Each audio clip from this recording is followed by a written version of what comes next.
because they feel that they're going to lose those benefits and those privileges and things like that, which automatically forces us to realize that we have to become more self-sufficient anyway, more Mhm. self-determining.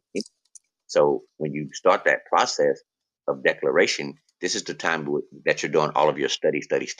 You're getting yourself equipped to do the next phase, which is proclamation. Because once you make the proclamation, you're putting them on notice, and you now they are aware that you are aware. So that's where the next phase becomes very important. How you begin to move and act. Are you capable of standing on that? Because it will be challenged. And so this is why that first stage of study is very important. A lot of people like to just move out, quickly and fast because they have a certain thing that they're trying to avoid or certain things they're trying to do. And this is where a lot of people end up failing. And then because they failed, because they moved incorrectly, they demonize the entire process when in actuality it Mm. was their expression of that thought. So let me Okay. ask you something. It's kind of like saying that I asked the question about being a mom, and let's say her daughter decides to have a child and she wants to, not she chooses not to sign and the whole contract, the birth certificate thing. So it's pretty much inheriting your mother's corporation, right? It's Right. Well, on these birth certificates where the right. mother signed, because even though a lot of religious entities say that things are passed on from father, yet in truth, when you get into the genetics, the actual science, the actual quantum physics, you realize that the inheritance of things is passed on from mother, right? Facts. Right. And so they Right. utilize the mother as the informant, right? On the birth certificate, you'll see that where the mother signed, it says informant, right? That Mhm. basically is saying it's turning over this property that she thinks is her child. She has now put it under a construct of being property. Now there are processes to where people are authenticating the birth certificates. They're reclaiming these things. So they're saying that this SES2KB trust account that was established that I didn't establish, I'm now taking charge of. I'm now Mhm. positioning my where I have control of it. So I now want to contract it. I want to LLC it. I want to turn it into a business. I want to do something because I want to have control on it. I want to be the Right. beneficiary. I want to utilize the Mhm. government as trustee of it, and I want to be the grantor and the beneficiary of it. The reason why we don't have access and utilization of it in many cases because we don't understand trust law and we did not establish Mm. it, right? We actually are acting as the trustee, the one that receives all of the liability, and they are the Mhm. grantor and the beneficiary. So there are three positions on any trust. You got the grantor, the trustee, and the beneficiary. We're out of place. So part of that process that a lot of people are making the efforts to do is to change their position. Yet again, we have to remember that we're under occupation. So those that have been benefiting from this, all of the banks, all of the banking systems, things like that, they're not going to just say, "Okay, now you figured it out. All right, now Right. you're free to go." No, that's not going to happen. It's still going to come down to the will of the people, which is why we Right. have to begin You can as a collective. individually. Sorry, Doc. Didn't mean to interrupt. Um, you can individually claim your status by doing several things. Like there's several forms that you can file, with the county with the clerk to let them know that you are getting out of that jurisdiction. And it's not a simple process. It's a step by step process, but Mhm. it is doable, and it's in a way like using their system to put them on actual notice Notice. to let. Yeah, Mm. there's forms to file with them. They're and it has a lot to do with authenticating your birth certificate as well.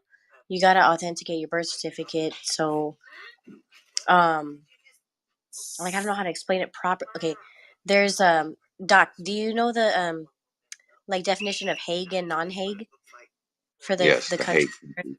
Can you explain that better? Because even I need a better understanding about Hague and non-Hague. I know it has something to do with the treaties that we have with, like, you know not paying taxes, but as far as it being for the authenticated birth certificate process, like the purpose of. Uh-oh. She's reconnecting. Damn it, the fucking with the fuckery already. Many that are sharing this information about authenticating the birth certificate because there are Yeah. several different people doing it. There are several different packets, several different, different processes and procedures, and they're utilizing things like the UCCs, they're utilizing UCC1, they're utilizing a lot of the things that are in the government as it's structured today.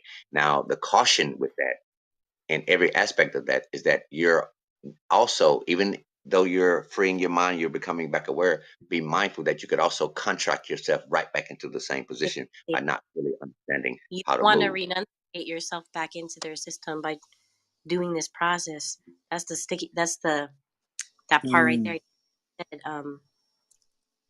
Because And it's so Just this, contract. chilling, listening to the Doc right, and Bay, so this is why Triple Deuce, I haven't found one that Reed is Talks, Missy more set Sabella, to do it properly and than Divine Idea. the Moorish Science Temple, because the Moorish Science Temple in 1928 actually was set up as a religious corporation, and that was done on purpose. Most people didn't understand that because most people are against religion. They don't understand what religion really is. We think that religion is simply just calling yourself a Christian or calling yourself a Muslim or calling yourself, things like that. Yet it's really about real life and reconnection, right? And so it was set up as a religious corporation. I use the word corporation. That's because the Constitution, if it guarantees anything, it guarantees a non-abridging of your religious right. And that's very powerful. So the things we call laws or the legal system are based off of ecclesiastical law or laws that are considered to be religious or spiritual and things like that. And so that's why there's a correlation between the Bible and the Quran and many different sacred texts as far as the different legal terminology, acts and bills. So we have to be mindful not to contract ourselves back in until we're fully capable of understanding that I have the right to contract. If I want to participate in this, I have the right to contract. Yet understanding the SESTUKV is very important because we did not establish that trust, right? It was the Vatican, the papal bulls, the unum sanctum, all of that established it, right? So when we authenticate it, actually giving validity to it. So we have to tread wisely in that area. And so declaring your nationality and being part of a nation state, which is what the Moorish Science Temple is, it's about, because when we talk about statehood and states, we think that states have to do with the geographical location that they're located in, when in reality, they're actually just states of mind, right? Awesomeness, what's up with So, it? and that's the concept. This jurisdiction is this state of mind, and all those that have agreed, that have formed themselves into this type of government. So you could establish states or territories anywhere, right? So it's more to the picture than we're ready to really move out on. Which is why at this stage I would encourage everybody to declare the nationality in their mind, right? And and we keep talking about nationality, right? To me, there's a universal nationality that's more, right? And then there are sub-nationalities all over the planet, right? And we were speaking of earlier about some people claim this area or this particular nation or tribe or group or territory as this nationality. Those are sub-nationalities, yet they're all linked to the universal nationality. And so, Trips, I'm not sure if that directly addressed it, because he was talking about the Hague Convention and things like that. Yeah. And if anyone has the opportunity, definitely pull up Hague, and so that we could post it and tap into it, because there are certain nations that have agreed to certain treaty things. So this is why it's important to declare your nationality as a Moorish American, because you're not saying that you come underneath the Constitution, because the Constitution does not I'm give good, you thank rights. you for asking. How It's you saying that doing, you're Awesome? reclaiming your natural inherited rights. So you actually stand outside Constitution, enforcing the Constitution, because the Constitution is set in place to secure those inalienable rights you were born with. And that's I find absolutely it so interesting that they use everything that we were born with naturally, that source gave us once we were brought into this land, to divide and to completely control us, even with the state and the state of mind. Like everything we have naturally within us, they've somehow, some way manipulated it. See, this I is why think I the was saying, problem they have is the information, disinformation, the withholding of information, or just this. I'm talking about, like the knowledge of it, because it's like if we were operating this way with the knowledge of what we're talking about, obviously it wouldn't be this way, or we would know better. But because we don't, it's like even though it's taken several like centuries in the making and a lot of like evil behind it and shit and the grand scheme of things. I mean, it's a brilliant fucking elaborate. Well, that's what I'm saying. Our natural state, our natural way of being, our natural way of living was literally ripped apart and has been used against us and then reconstructed to become more of a controlling aspect towards us as opposed to allowing us to be naturally in our state of being. And see, sis, like what both you and Trips is saying, it's like that goes back to what we were speaking of a while ago about the expectation. We have a certain expectation that they should have told us right, or they should tell us right, and things like that. And the more and more we get out of that expectation, then we'll receive disappointment in that, because we'll realize that there's no way that they had a plan. They've never had a plan to tell the masses of the people. They always had a plan to utilize the people against themselves. Because if you go to war against something or someone, right, the best plan for success is to get it to war against itself. I often say that you cannot destroy side in. A nation is best destroyed from the inside out. So if you could turn the people against them, and the people, each unique being against itself, have him fighting himself in the mirror, and then they're fighting each other. Everybody's putting their energy into their let's agree to disagree and putting all of your energy into your disagreements. Then it's easy to manipulate and control the masses of the people because they're fighting themselves. It's almost on autopilot. So to have an expectation that they're going to just say, well, this is our new educational system and we're going to teach you the right way now. And no, we definitely should lose that expectation, because we have to take the responsibility, which will develop the ability to respond properly by establishing these things for ourselves. That's what self-determination is. That's what self-governance really is. Being willing to do the part, being willing to teach yourself, being willing to teach your offspring, and realize that they use word magic, and words are very powerful because they literally dictate the mindset, and the mindset dictates the action. So we have to be mindful of the words that we use and the context in which we use them and why we're using them, what energy we're putting behind them. Them are regurgitated. That we received them. We had spelling class. We all had spelling. We learned how to cast spells, yet we didn't really against ourselves. So a lot of these things come into play as we're in the process of awakening. You know what?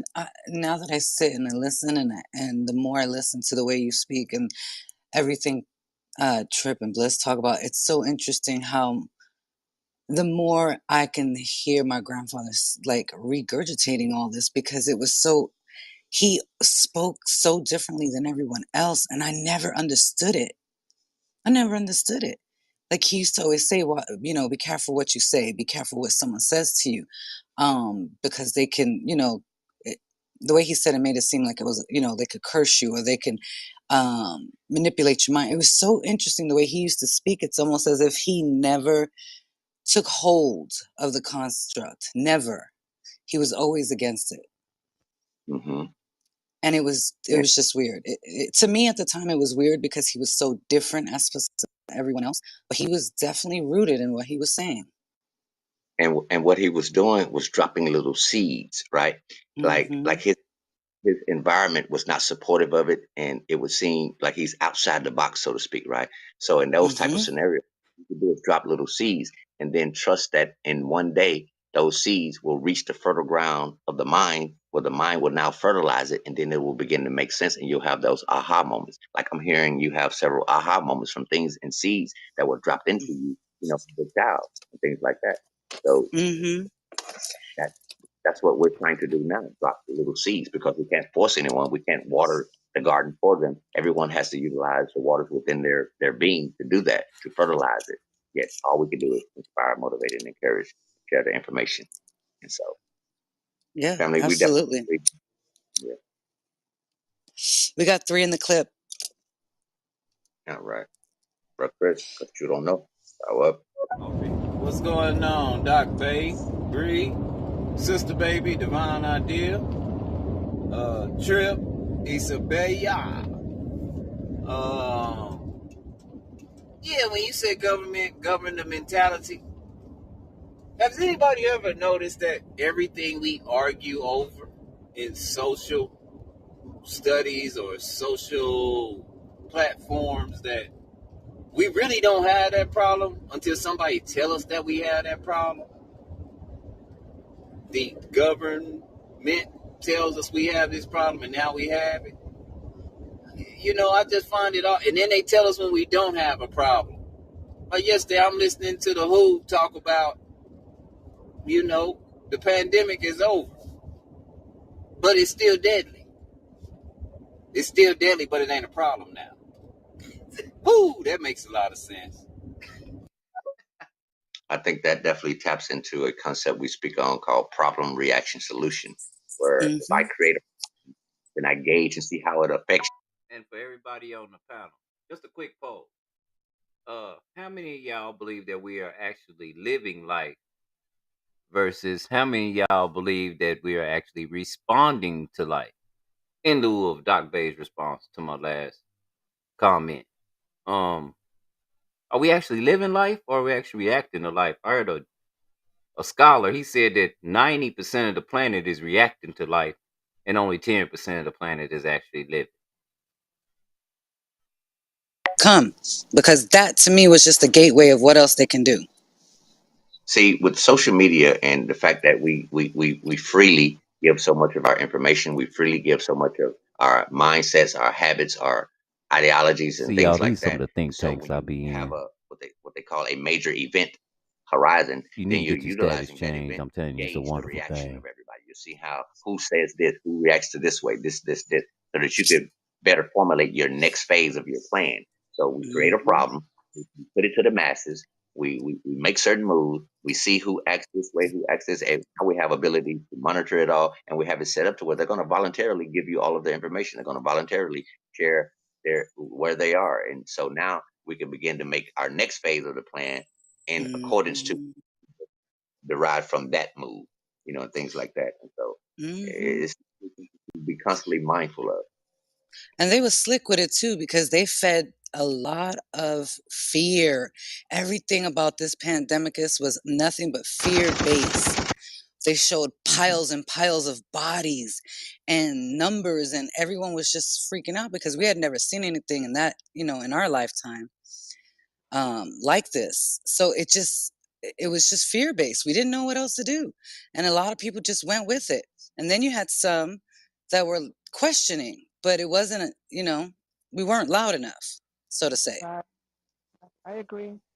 I agree. I agree. I We agree couldn't that get loud enough. it's We just couldn't get so, loud enough. They got the it volume appears button. so says all the time of fears that it's We couldn't get loud enough when we was wanting to be blowing the whistle. They got the volume button. They got the volume knob. We can't get loud enough. Shoot, they'll turn us off. They get ready. You know that. They'll uh neutralize you. You know what that means, don't you? You ever been neutralized? Yeah, yeah, yeah. because again, I'll say this. I lost a lot of people in New York. A lot of friends, husbands, a lot of men were dying. Facebook and Instagram. Pardon me, I'm getting fogs.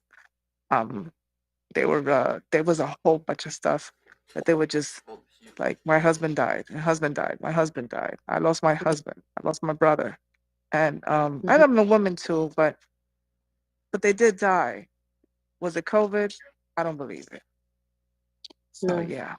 me neither. Well, I don't. men It was. had a lot of deals, a lot of panels during that time, like throughout the time where they were sharing on the spot information and things like that. There were a lot of things, the veil going on.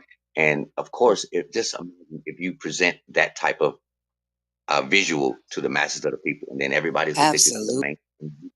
So if you filter it through the mainstream media, the masses sees it, and so they're gonna swallow the pill. They're gonna take the bait. Which Those they've also, been for this entire time, because the and media again, is their tool to absolutely, conquer that, to get into the Absolutely. minds of people. They do it through frequencies, sounds, and vibration. They do it through movies. They do it through commercials, the award shows, Super Bowl. All of these, the influencers are celebrities. All of that, it's all catering to their tool of using media to do what they need to do. Because at the end of the day, when COVID hit, people were not really trusting the science, because what science was there? There was no science to provide. They got foiled and they didn't even have no science to provide. So they were not believing the science, they were believing the news. I'm sorry, go ahead. Oh. And see, Oh. Okay. I thought you were talking see the about people us. and the people No, but were yeah, they dying. were People were dying because the hospitals were literally killing people because of the processes that they the doctors teach you to the different things, the protocols they had them under, the mandates they had them under. So they were doing several things, actually killing the people. They were literally murdering people. Many people don't say it, but they I don't mind yep, saying it. They were that's literally what it murdering is. people in these Genocide. facilities. And Crimes so, against humanity and genocide. Can I share this with you guys? Because you said you said you asked the question, how could they? And nobody did up here, but I hear it out there in the universe. Somebody asked the question, well, how did they get away with this? A lot of there were other statements made. A lot of fear. I saw it. You have Isabella saying, I was here in New York. I saw the coffins. They had the coffins out there. You know, that's fear mongering. Absolutely. And if you recognize, even if you're not someone who's a Christian, or someone who deals with the Bible, whatever, that's fine. But it's written in there where it says everything that Job feared came upon him. Everything that he feared came upon him. So that's the gist of that whole story right there. When you read all of the stuff that came and swept his kids away and took his land and took his wife and he lost everything and he had the boils and the sickness that came upon his body, yada yada yada. Everything that Job feared came upon him. Now you take that knowledge to 2020. Here's something that I found on the internet where it says bleeding to death without losing a drop,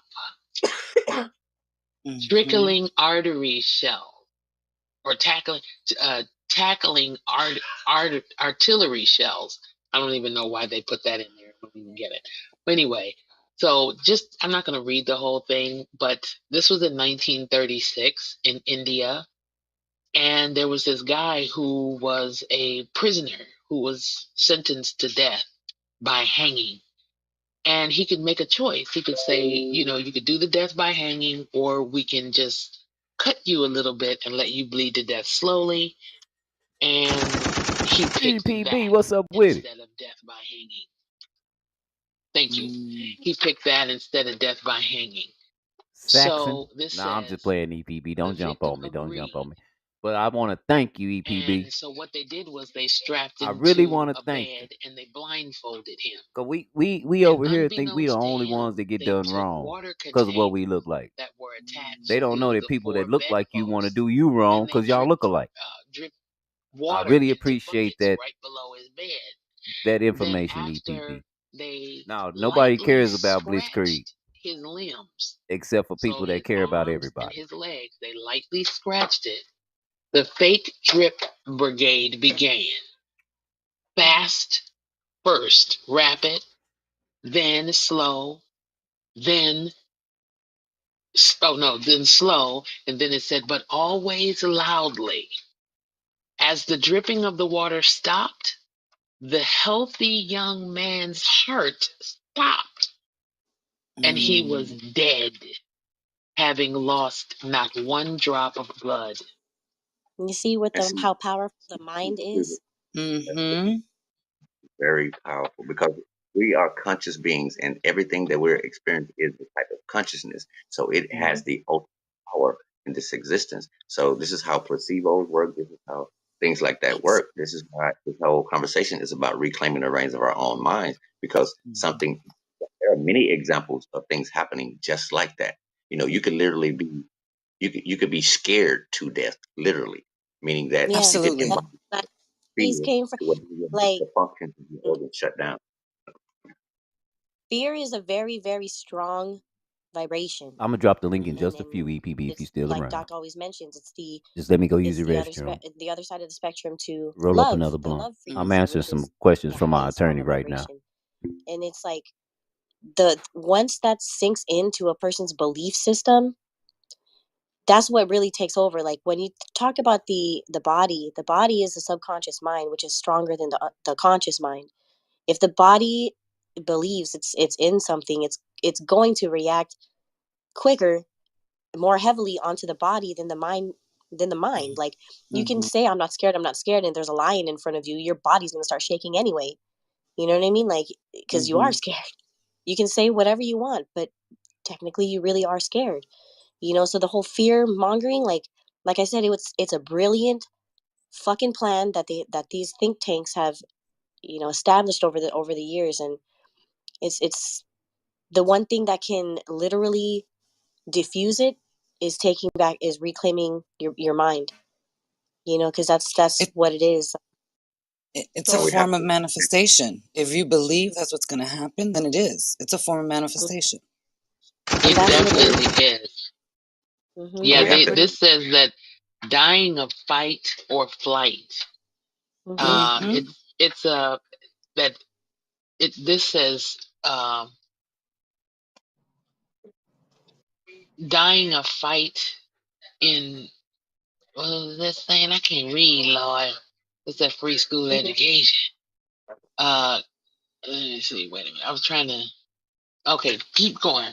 But because what they're saying is basically what you're saying is your mind is the one that's doing all of it. It's Mm-hmm. all in your thought process. That a man Mm-hmm. thinketh, so shall it be. So shall Well, he be. it's exactly. So, like, let's say if we're in a room and someone turns around and says, "Oh my God, someone's in here with the gun." That puts a seed in you. So your mind starts to think, okay, who's in here with the gun? Before you know it, someone's there with a gun Mhm. because you've manifested it so much because that's what you believe. That's the fear Right. manifesting Like itself. Mm-hmm. with manifestation, like what confused me before was like, how am I gonna like do this out of thin air? It's not even that. When I came to Mm-mm. realize what it is, it's attracting what's already here. Mm. It's already here, Mm. Exactly. being Exactly. attracted. Mm-hmm. And I literally, if you think a can lot of think of it, people, it's already mm-hmm. here. I think a Otherwise, you lot of wouldn't have had people that thought. confuse it. Yeah, they confuse manifestation to just good. That's not necessarily true. You can manifest anything, whether it's good, bad, or indifferent. If you believe it enough, Absolutely. you're And going to attract it. I feel Absolutely. like people You think caught that it. manifestation is even like a new thing, or it's like something that you can get into. But the truth is, we're Mm-mm. masters at manifestation. That's, We have mastered it mm-hmm. from day one. We just don't know. We We just just don't don't know realize how to that. control it. Mm-hmm. And Hmm. I have to say that sometimes, it's not so much like if uh, I hear what you guys are saying. I really do. Yeah. And there is truth. That is true. But there is Hmm. also a side of when things come up that you have not manifested at all, and they show up, Mm-hmm. and it's a test Hmm. for you to see how Mm-hmm. you handle Yeah. things. Definitely. Okay, because Hmm. clearly, uh, there's a lot of things that we receive that we had no idea we even were thinking about, Mm-hmm. um, Hmm. without even uttering a word, right? Hmm. But Yeah, but I think but that's because it's already in your subconscious. I think But it's in see, your subconscious. You just don't I know. what no, this what I this really speaks to okay. May is I the finish? collective. I don't really And think that it's so much in the subconscious, Lady Divine. For me, I think Okay. I well, you know what? Absolutely right. You know what? I think you're right. Now that you say that. Yeah, because if let's say you see something in someone else, right? You see illness in someone else. I'll give you an example of illness. And you're like, wow, just, a relative, she's sick, she's sick. Oh my gosh, she's sick. And then all of a sudden, because you probably have empathy or have some type of, I don't know, or whatever you want to call the stuff. I'm really fogging right now, but if you see all that, somehow it transfers to you. I do believe this. Mm-hmm. I do believe that you take on like I say Wonder Woman syndrome. Somehow you start getting all those things they're getting, That's Mm-hmm. a and perfect you start example. getting sick. Yeah, no, you're Hmm. right. You're right on. You absolutely you hit it right on the spot. Because what I was trying to say is like I didn't cultivate it. However, it was transferred because of a Hmm. loved Mm-hmm. one. Let's say a loved one. You love so much. And then you see yourself in the same position of them, like getting all the sickness they got. And doctors would Hmm. say it's inherited. but let's just use that as an example, illness, right? You don't call it. You're not even thinking about, who's thinking about all those ugly things that older people get when you're a little child. You're not thinking of that. All right. So you're not calling it. However, it'll show up. See And what all of yeah, to go ahead. is the collective enlightenment, the realization that we're all connected etherically, like the unseen ethers and the things that connect us. So it may not be you as a unique being saying or calling these things, but we're always absorbing energy. We're always interacting with energy and exchanging energy with one another. Even if we're thousands of miles away from one another, we still have the ability. But the ethers don't have a limitation of distance or a limitation of things like that.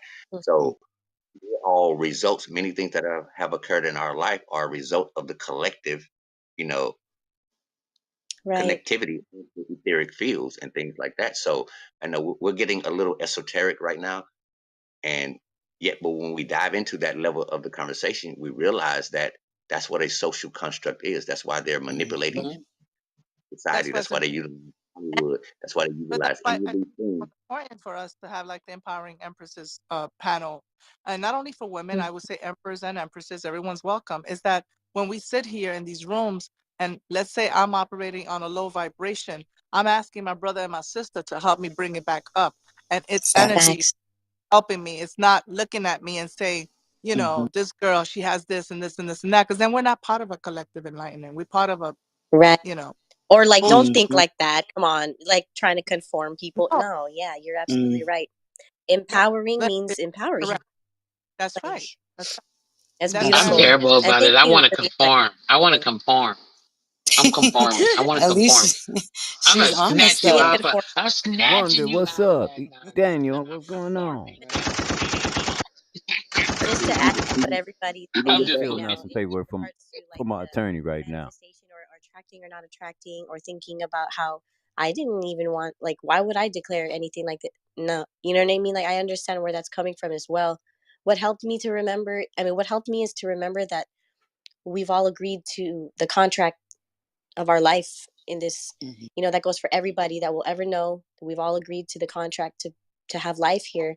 So the soul's journey is the soul's journey.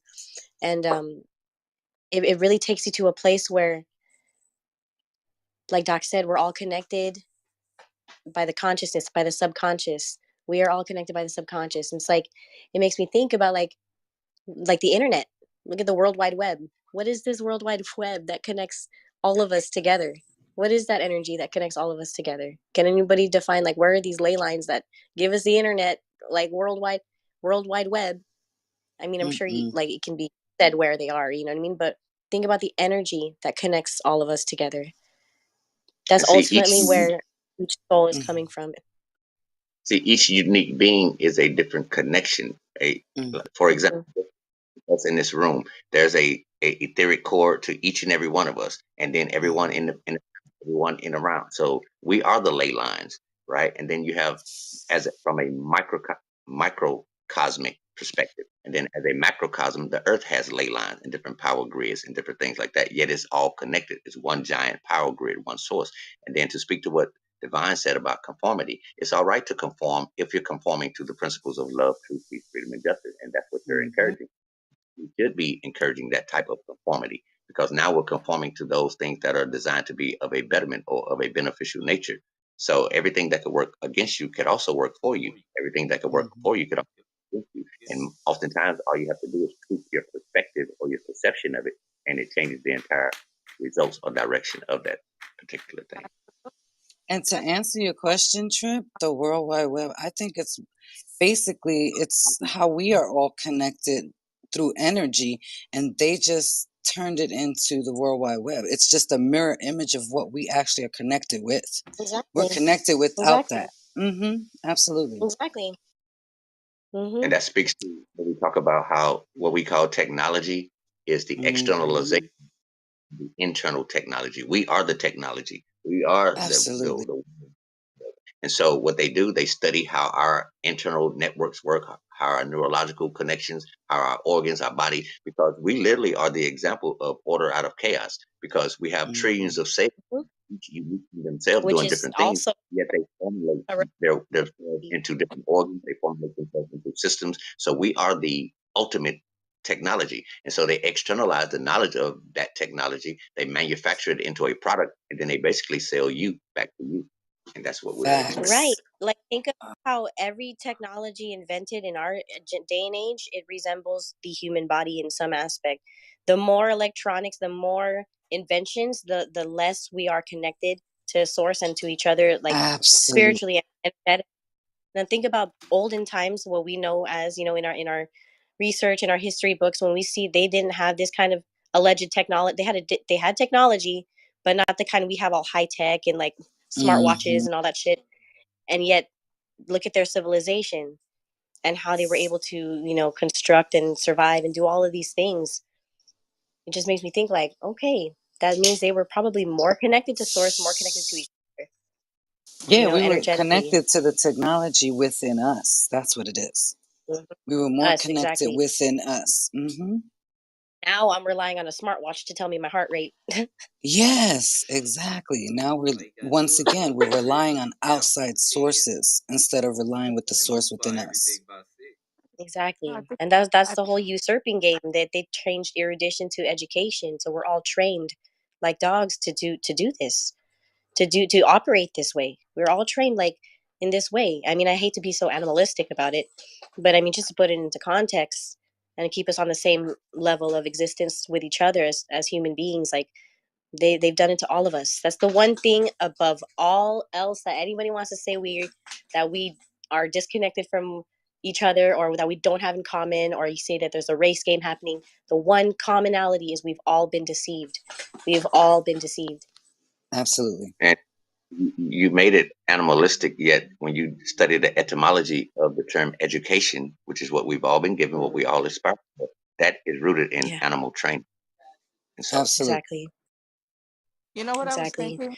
I was thinking that, you know how there are people who still don't even acknowledge that plants, trees, all this around us, this nature, this beautiful It's alive. world of nature really is part of us. Like they Hmm. don't see that as a big deal. I Oh still yeah. see this. So people just ripping plants and just like trees and not caring. But when you look at the tree and you see it for what it is, which I have, I love trees and I see their Mm-hmm. roots, see how long they've been there and growing, and it's just looking just like the nervous system of a human body. Mm-hmm. People, it's true Absolutely. Yep. that us, and when you speak to it and the whole photosynthesis and thesis and all that stuff that you go, Hmm. oh, I just think that I'm saying this because we have to go back to this. We really do Absolutely. Mm-hmm. have to put aside the phones and this whole Mm-hmm. 5G and happening. I think it's also part of what's ruining our bodies and ruining us. And as much as I want to Mm. put away my phone right now, where I probably shouldn't be using my phone, but Doc kept on insisting with the phone, so I picked up and I'm here. And I did make up, I made this panel so that we all can have this conversation. I'm so happy everyone made it. Um, if I come in and out and I sound like I'm slurring, my bad, okay? But It's the all No, good. truth, you're good. I can hear you. yeah, you You- can hear She's me? in Okay, Puerto good. Rico. Missy Mhm. Juanita's in So Puerto Rico. when I think of all this and I'm learning so much about just the universe itself, I'm seeing a lot of this. I'm seeing a lot of awakening in everyone. Hmm. Everyone wants to meditate. Oh yeah. Everyone knows. Yep. Everyone's trying to balance. Everyone's trying to stay centered. And it's weird when you're in a place where not everyone is doing that, and they look at you like you're the odd one, and you're like, it's okay. It Hmm. helps, Mm-hmm. but it's a work in progress. There's days that we all Right. have really bad days, and there's days that we know to go back to the center. So we all growing, Back. and I encourage everyone to don't give up. I'm not giving up, so I encourage everyone else not to give up. Stay centered and Mm-hmm. go for it. I'm gonna mute, guys. Okay, thank you so much, Divine. I love you. I'm glad you're here. I love this panel for real because there's Absolutely. so much power right now in this chamber, and that's happening because of the collective mind and why we're all here and what we're talking about, the magnitude of it. You know what I mean? It's done so much for my life as far as my mental. And like, I don't know, it's like I get emotional when I think about how much I've grown in the last like what, almost 3 years already. Um, I can actually sit and say that like I'm proud of myself. Never before able to do that. So and having a panel like empowering empresses and emperors, this definitely, I'm glad to have gotten the invite. Like, this kind of energy that we possess inside of us, that we choose to share with one another, we definitely need more of it. And I'm glad that we participate. Everybody here, all the listeners, everybody on the panel, like those who have been here, who might listen to the playback, like we're all participating in that, whether we know it or not. So that's super dope, because that's naturally from inside of us. You know what I mean? Like it's a natural occurrence, one that I don't think they can ever repeat. That they can't invent the energy that we have inside of us. They can't. They can only replicate it and then use us to operate it. But Absolutely. No, I agree with you. For some reason, it's like when we discuss this, and the more we get into it, and the more we're able to, water each other and identify that we're the same, and the more energy we put out towards each other, it's empowering. It literally is empowering. Like, for whatever reason, it makes me feel strong, like the inside. I don't know if that makes sense. That makes perfect sense. I absolutely agree too. Absolutely. All right, family. Fam, we have 5. Yeah, thank you. All right, so Chris, up. I also found that people say their own truth. They have never seen the movie Vantage Point. You know what I'm saying? And Vantage Point also reminded me of my grandma say, seeing is believing, not all the way knowing. Sometimes you don't know what you're looking at. Know what I mean? Because you don't know. On to that. Renor, up. I feel like y'all telling me indirectly, Nora, calm down. You're not going to change the minds of these people. Just calm down. Is that what I'm hearing? Maybe. Renor. What you're hearing is a collective of individuals that are willing to make effort. And we know that there will be challenges along the way, yet we're willing to champion them and make the efforts to assist one another in that champion. So, What he said. Chris, Absolutely. What did he ask a question or something? No, he said we were talking to him indirectly to let him know that he's not going to be able to change the mind of others. Why would you want? I mean, shit. Can you even change your own mind if it's being fucking thought for you? I'm sorry. Okay, let me not. Let's go. Next comment. for Chris. And for everybody on the panel, just a quick poll. How many of y'all believe that we are actually living life versus how many of y'all believe that we are actually responding to life? In lieu of Doc Bay's response to my last comment. Are we actually living life or are we actually reacting to life? I heard a scholar, he said that 90% of the planet is reacting to life and only 10% of the planet is actually living. That's an Okay, can I? interesting question. Okay, can I go first? No?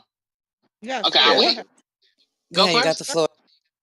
I got Yeah. the floor. That. Okay, no, I'm just playing. If I had feet, you could see me dancing. Okay, no, I'm just playing. I just wanted us to laugh a little bit. Anyway, I know we're being serious and I'm being funny, and nobody's laughing. That's great. Okay, so You're funny. right here we go. No, I think that here's an answer that I don't know if it's going to be the same thing that anyone else is going to say, and that's very difficult sometimes for me. But I step out here anyway. I don't think that we're. I believe we are in that. Yep. Yeah, you not the cart, but the brown thing. I'm sorry, y'all. I'm at work, and nobody respects the fact that I'm doing this show. Mhm. Where it says evictions. Oh, Jesus Christ. I think that we are.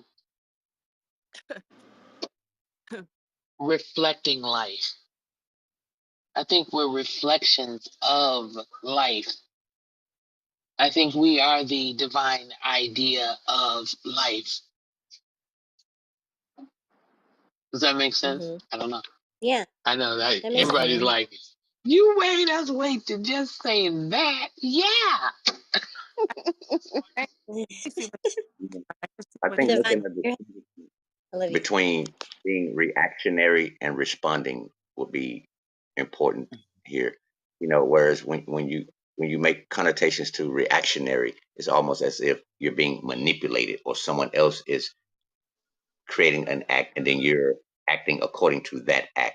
Whereas responding would be you assessing all of that and then you determining the proper response, because you could respond in a way that is detrimental, that will be reactionary, or you could respond in a way that's beneficial, that will be the ability to respond properly.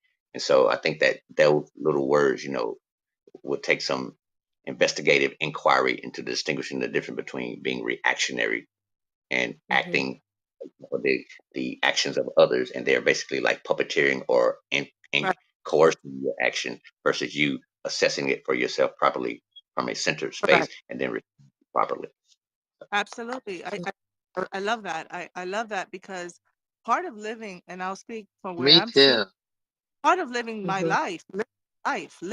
living the life. That was one of the, is to respond to certain things. You have to, in order to live your life, sometimes you're going to be assessing and you're going to be, you know, uh, you're going to be placed in position you have to respond, but it's not that you live your life responding to life all the time. I mean, that to each his own, everyone's different, right? But that's an excellent question, Chris. Thank you for that. Um, Yeah. I agree with Doc, and I definitely have some type of agreement with Divine. Divine, I see what you're saying.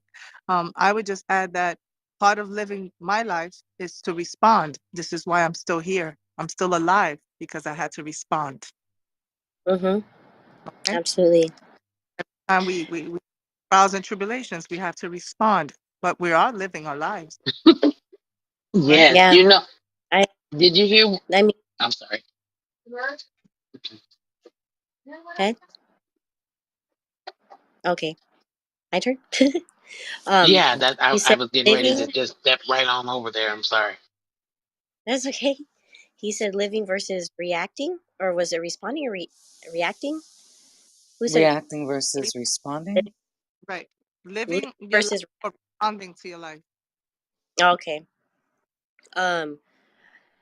I mean, I think we do both. Like the moment that you realize that you're either living or reacting, it's like you're gonna react by saying, "No, fuck that. I'm gonna live my life now. Now I'm gonna live," which can be, kind of like looked at as a reaction now. Like, so which one are you really in? Like, all of it is one big experience. We're here to experience living and reacting. I feel like, you know what I mean. And the less that I can get caught up in thought about living versus reacting, the more I can just be effective in my experience. So that's. Um, That's excellent. Absolutely. for me, I'm gonna say I hear what he's saying, and that leads me to what I normally say, that most people are just existing and not really living. Mm-hmm.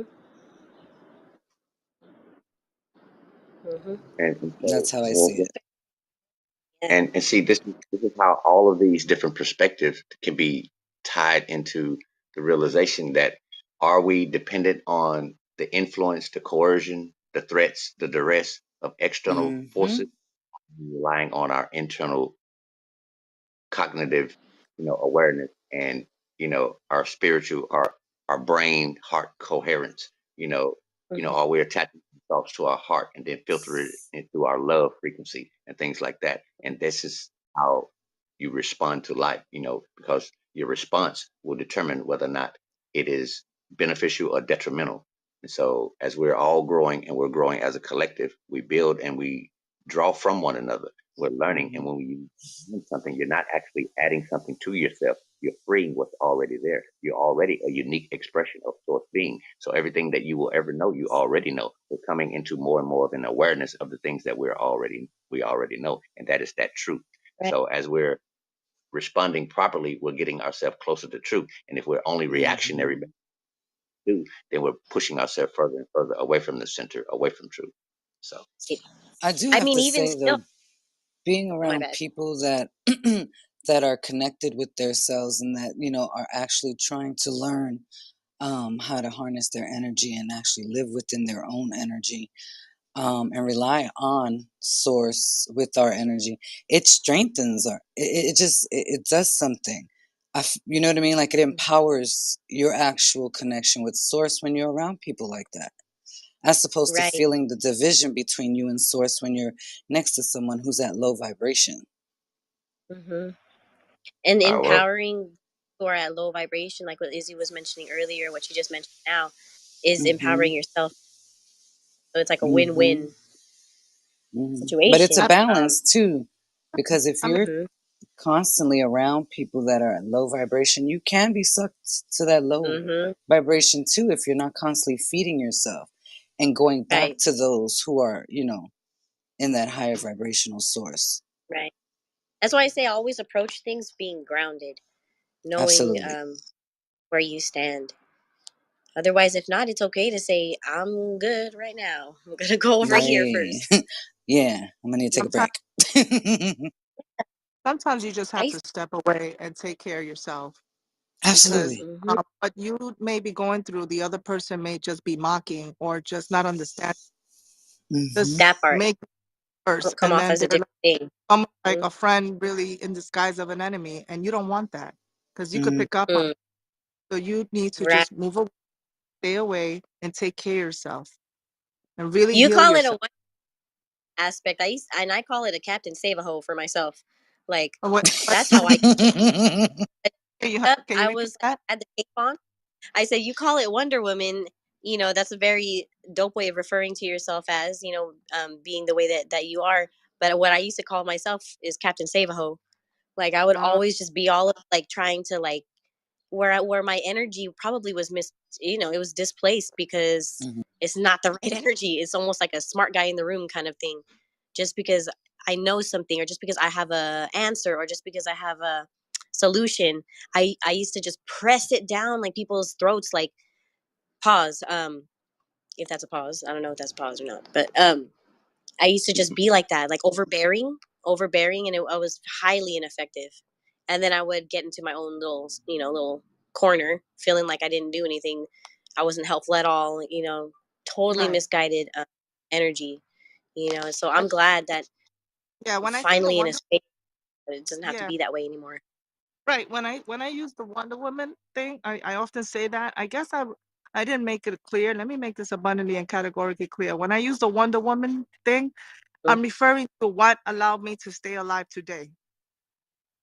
It's not helping anyone like that. I do work in a field where I have to help people and I have to rise above Yeah. my own elements and my own issues to help people. So that's when the Oh, Wonder Woman, it's not right. I so was referring to much it an outward gifted. way. Yeah. Yeah, Okay. I got it. it's like, we've talked about the stuff Gotcha. I've been through.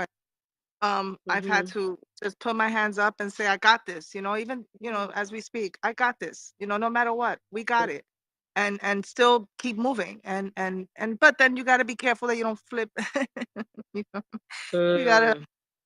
and because you You know want what's to make dope? that slow and you're not falling behind, you want to keep moving and always operating with good faith.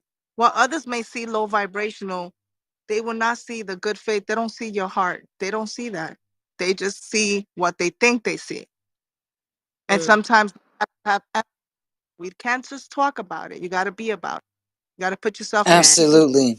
what they're going through Oh. before we label it vibrational, you know? Um, Mhm. because sometimes we don't have the capacity to understand because we're stuck in our ways. So we got to call a spade a spade. All right, I get what you and mean now by Wonder Woman. The whole time I'm thinking like No, no, being the strong one in no. a group of people or something, or being like the one that Yeah, everybody turns to, that's the strong person. I do, but I'm very quick with, I want to help, but if I see that it's too much crossfire, I've been known to just step away because Wonder Woman's Mm, not stupid. You know what I mean? Like I stay there and I'm mm, like, this is too much cross out of here." You know what I mean? But mm. I do Yeah.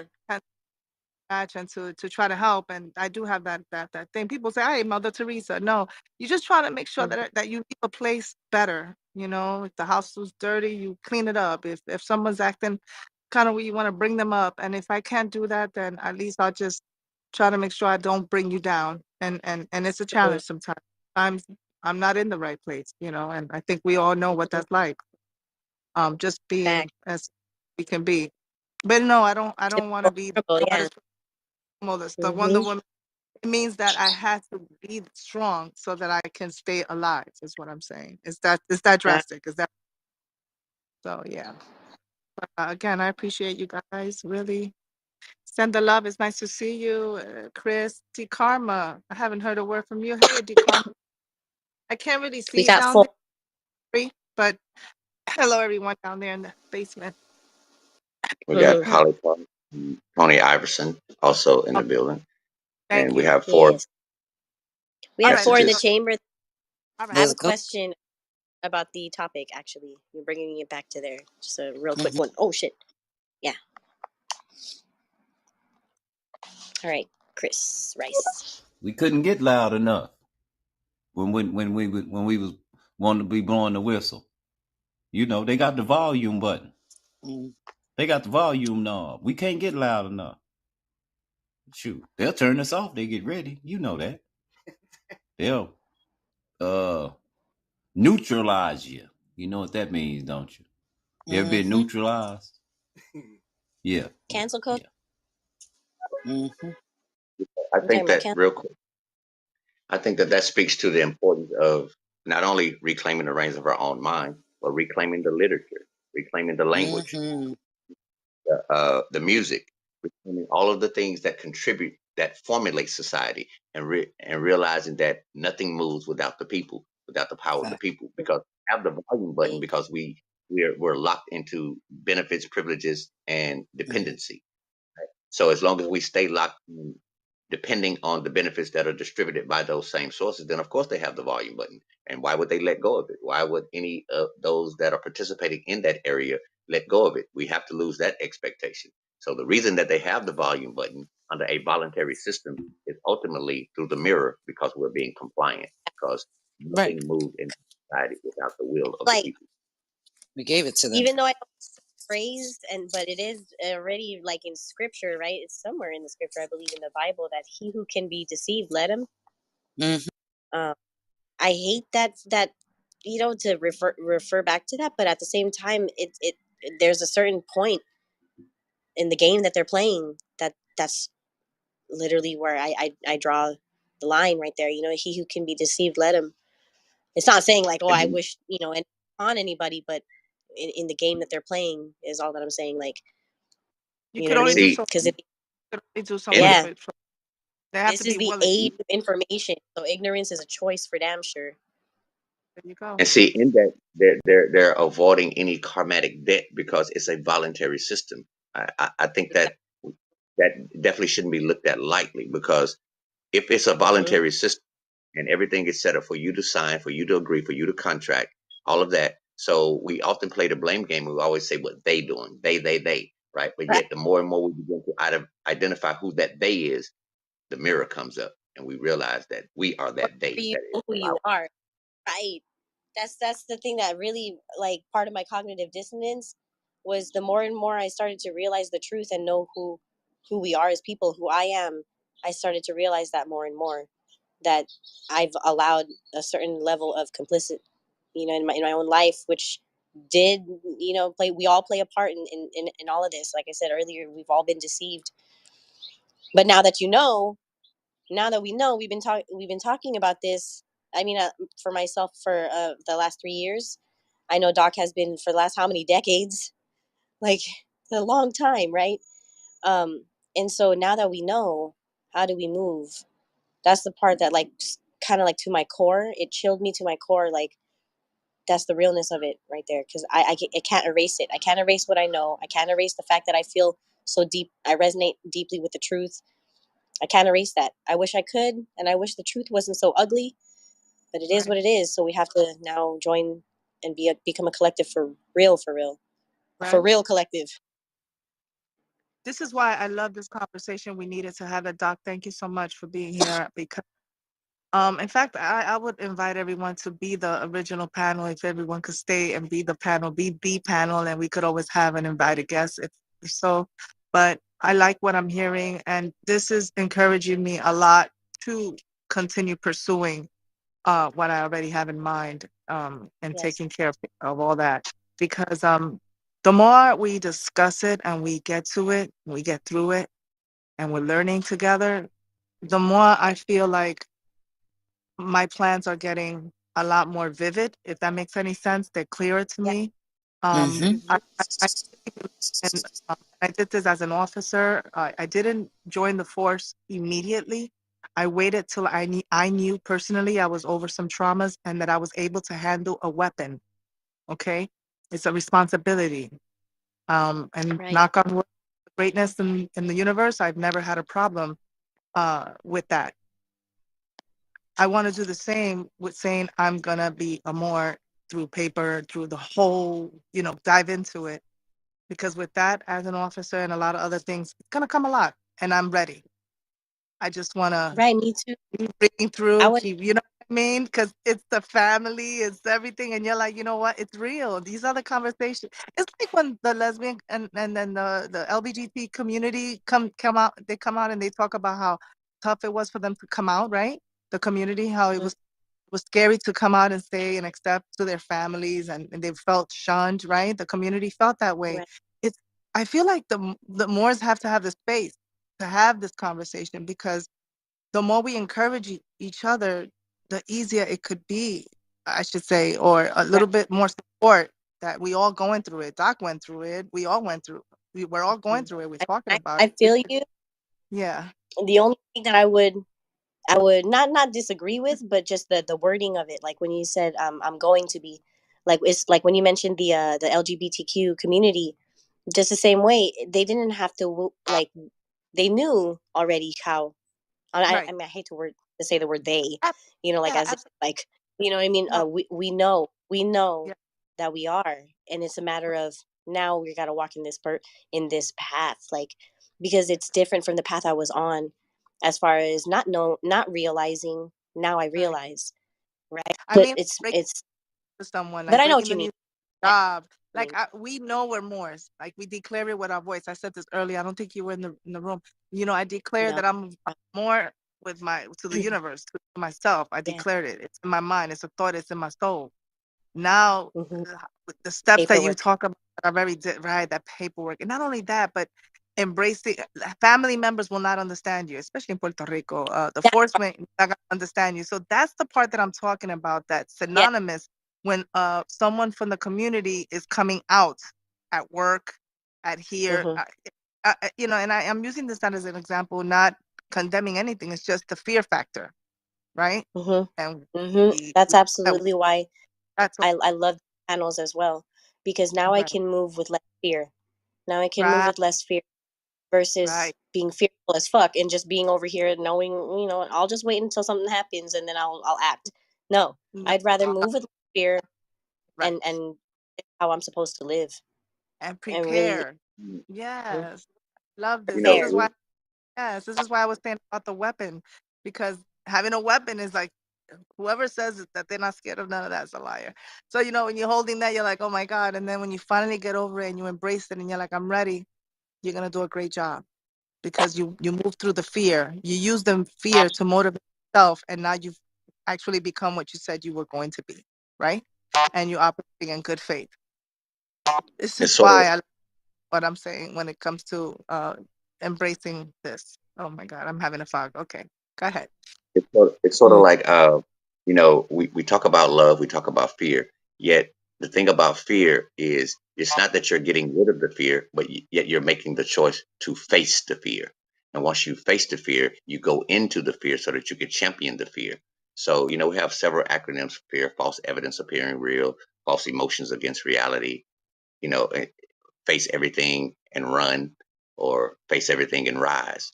So it's about facing the fears, realizing that the fears do exist, yet when you constantly run from them, avoid them, they amplify. It's sort of like, y'all ever been chased by by a canine or a dog or something, right?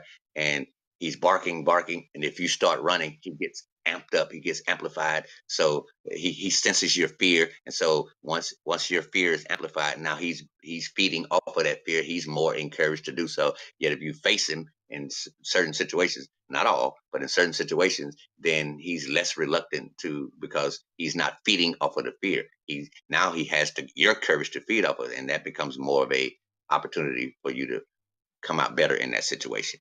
So a lot of these things that we're talking about, this entire construct for our entire lives and for generations has been fear based, because that's how you control the masses of the people, by keeping them away from their center core of love, because love is the greatest of motivators. It's the greatest of inspirators and the greatest of encouragers. Yet if most of your inspiration, motivation, and encouragement is filtered through fear, then it becomes TDC, or threat, duress, and coercion. Your reasoning for actually acting or reacting in a certain way based off of you feel threatened, you feel under duress, or you feel coerced. So it's all a matter of changing the perspective. And once you change the perspective, you can change the end result or change the reality. So this is what we're all working towards.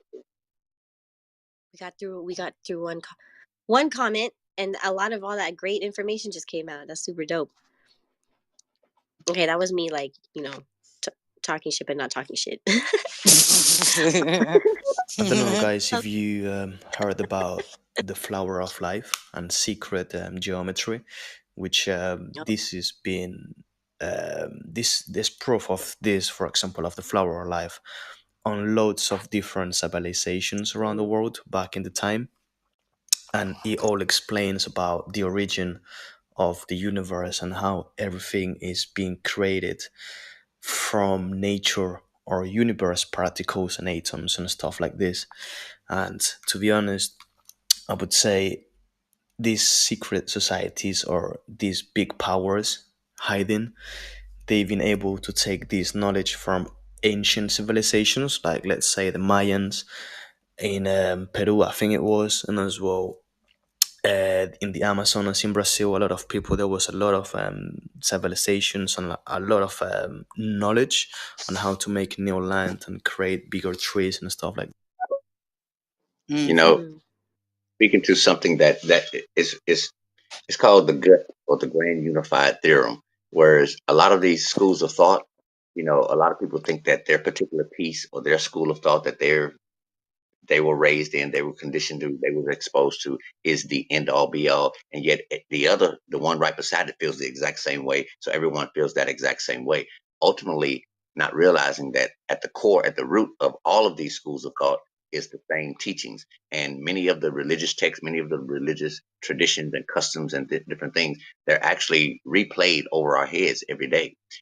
Oftentimes, a lot of them are astrological, so to speak, or Mm-hmm. astrotheology in a sense. Most of the scriptural texts and different things, they're all based off of things that everyone on the planet, no matter where you are, can make reference to. So they're all chapters of the great book. And the great book is that this entire environment that we exist in.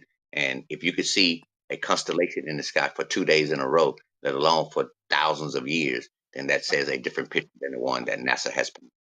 But I'm going to leave that alone and continue with the messages. Right? Go There's ahead. no- That was a good one, Doc. That was a good one. Another talk. Mm-hmm. Next one. Here we go. Heard about the tree of life. It's about sacred geometry, which it teaches you a lot of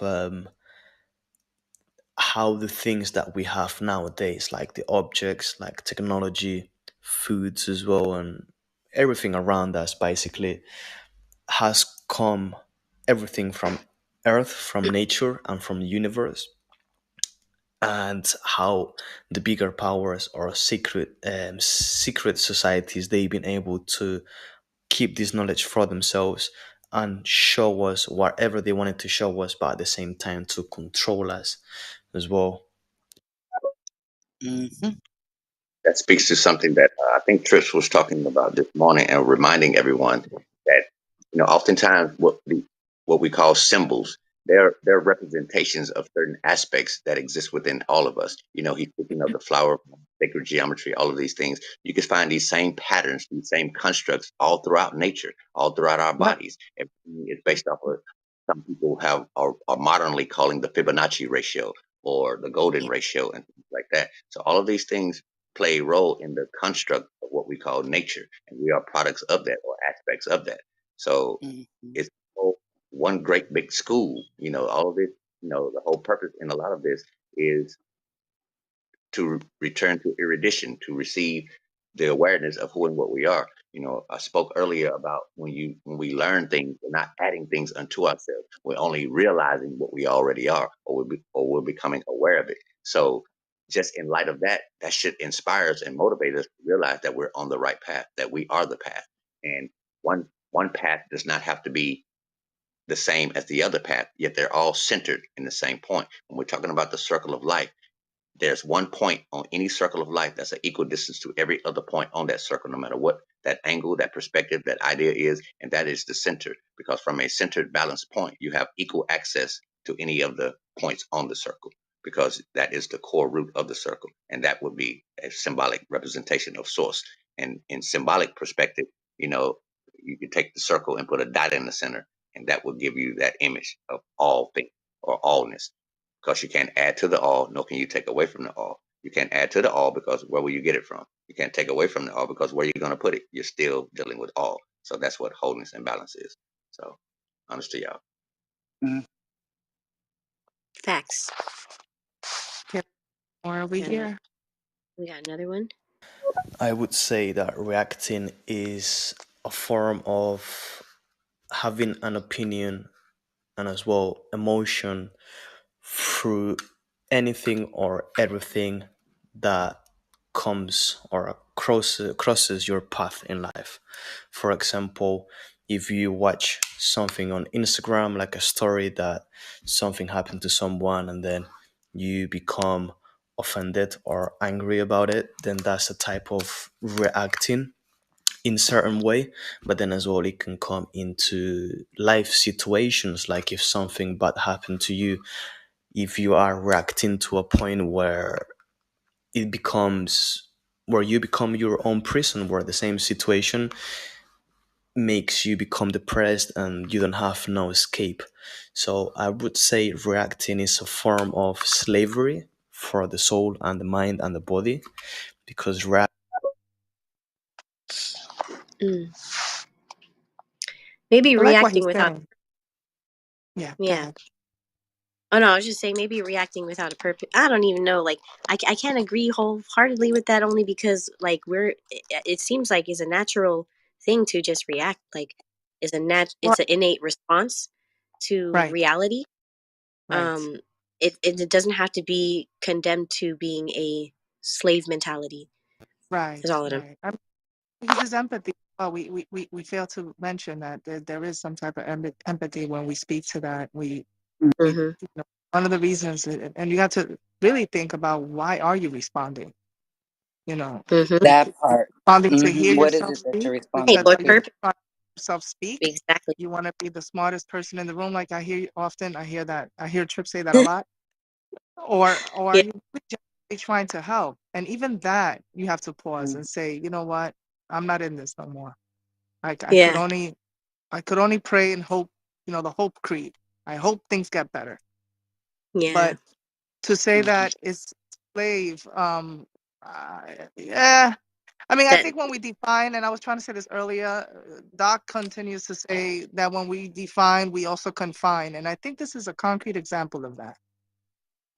Right. Mm. Mm-hmm. You can't just say one thing slavery. I think it's multifactorial. Let's listen Like I to think what else we have to I say. Oh, agree. other go that ahead, hon. are mental slavery than reacting to Right. life. Right.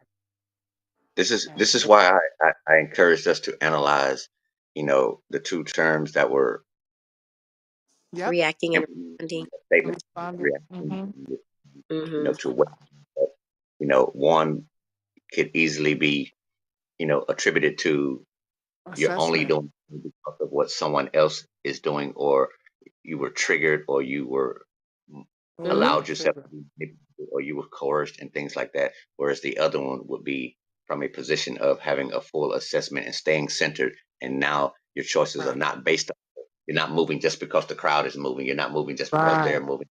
You're doing it just Right. because Yeah, you're doing it because it is the better thing that's going to allow for with a That's the it. purpose. best in that situation. Mm-hmm. There's Nicely what that stated. That's exactly it. Facts. That's All right, good. we got another What do we one. got? We got another one. You guys should learn about sacred geometry, Bro, such as the flower of life. every yes. But Thank you. one thing, brother, I I think would he's like to encourage us different to place. say when we're sharing information with one another.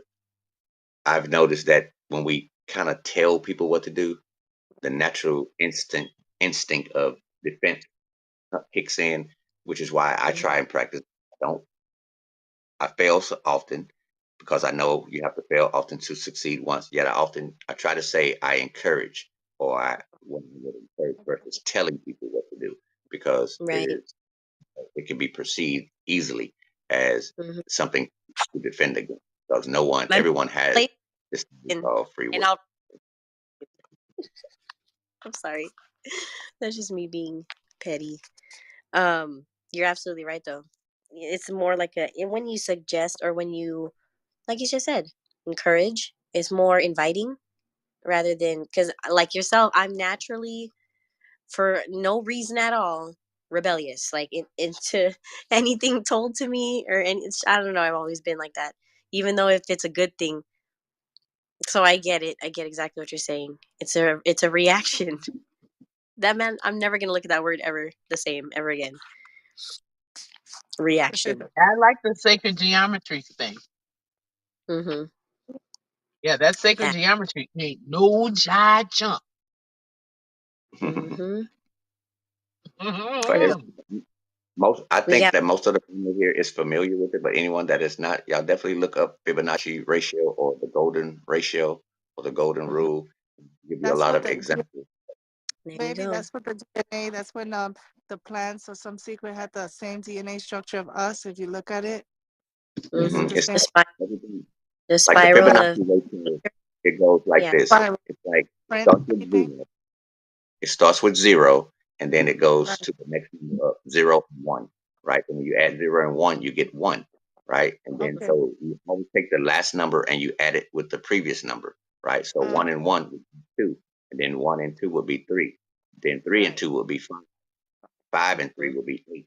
And so based off of that ratio, this is how the plants grow. This is how nature grows. This is how the petals Right. on flowers grow.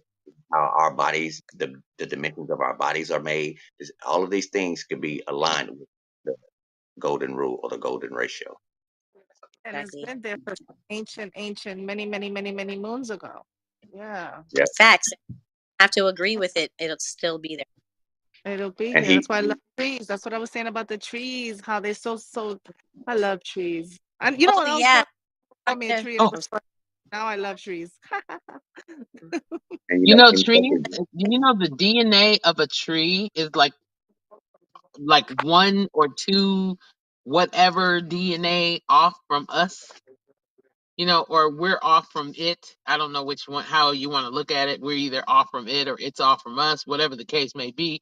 They have one, or the tree has, I don't know how many, one or two somethings with DNA. That's that part of science I'm no good with, but uh, whatever it is that makes up the DNA, and us see, humans and the tree are so connected. So alike too. I mean, and see very much so alike. Hmm. that speaks to what we were saying earlier, as far as we are made of the same elemental components, the fire, air, earth, and water, and their correlation to one another. Yet this social Hmm. construct has played a role in disconnecting us from that and only abusing that. We're here to Hmm. use resources, use nature, yet we're not to abuse it. There's a difference between using something and abusing it. And so we've been conditioned to abuse many things. Yet the more and more we have a relationship with them, we realize our connection to them, we're more apt or we become more adept to working in collaboration with them instead of working against them. Because ultimately, when you work against nature, you're working against yourself.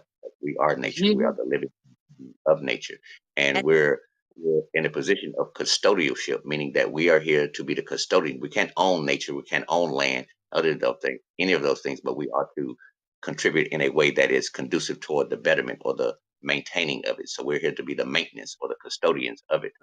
So facts. that's one of our I roles that like I, we're. that. Absolutely. add, I to love add to that. that, like I just want to say how we've been given this responsibility of energy exchange, because with the elements of nature, land, air, water, fire, those energy exchanges happen within our bodies, with nature and inside of ourselves. Like, we have energy exchange with air in our lungs. We have energy exchange with fire or electricity in our brain and how we think and the neurons that fire off.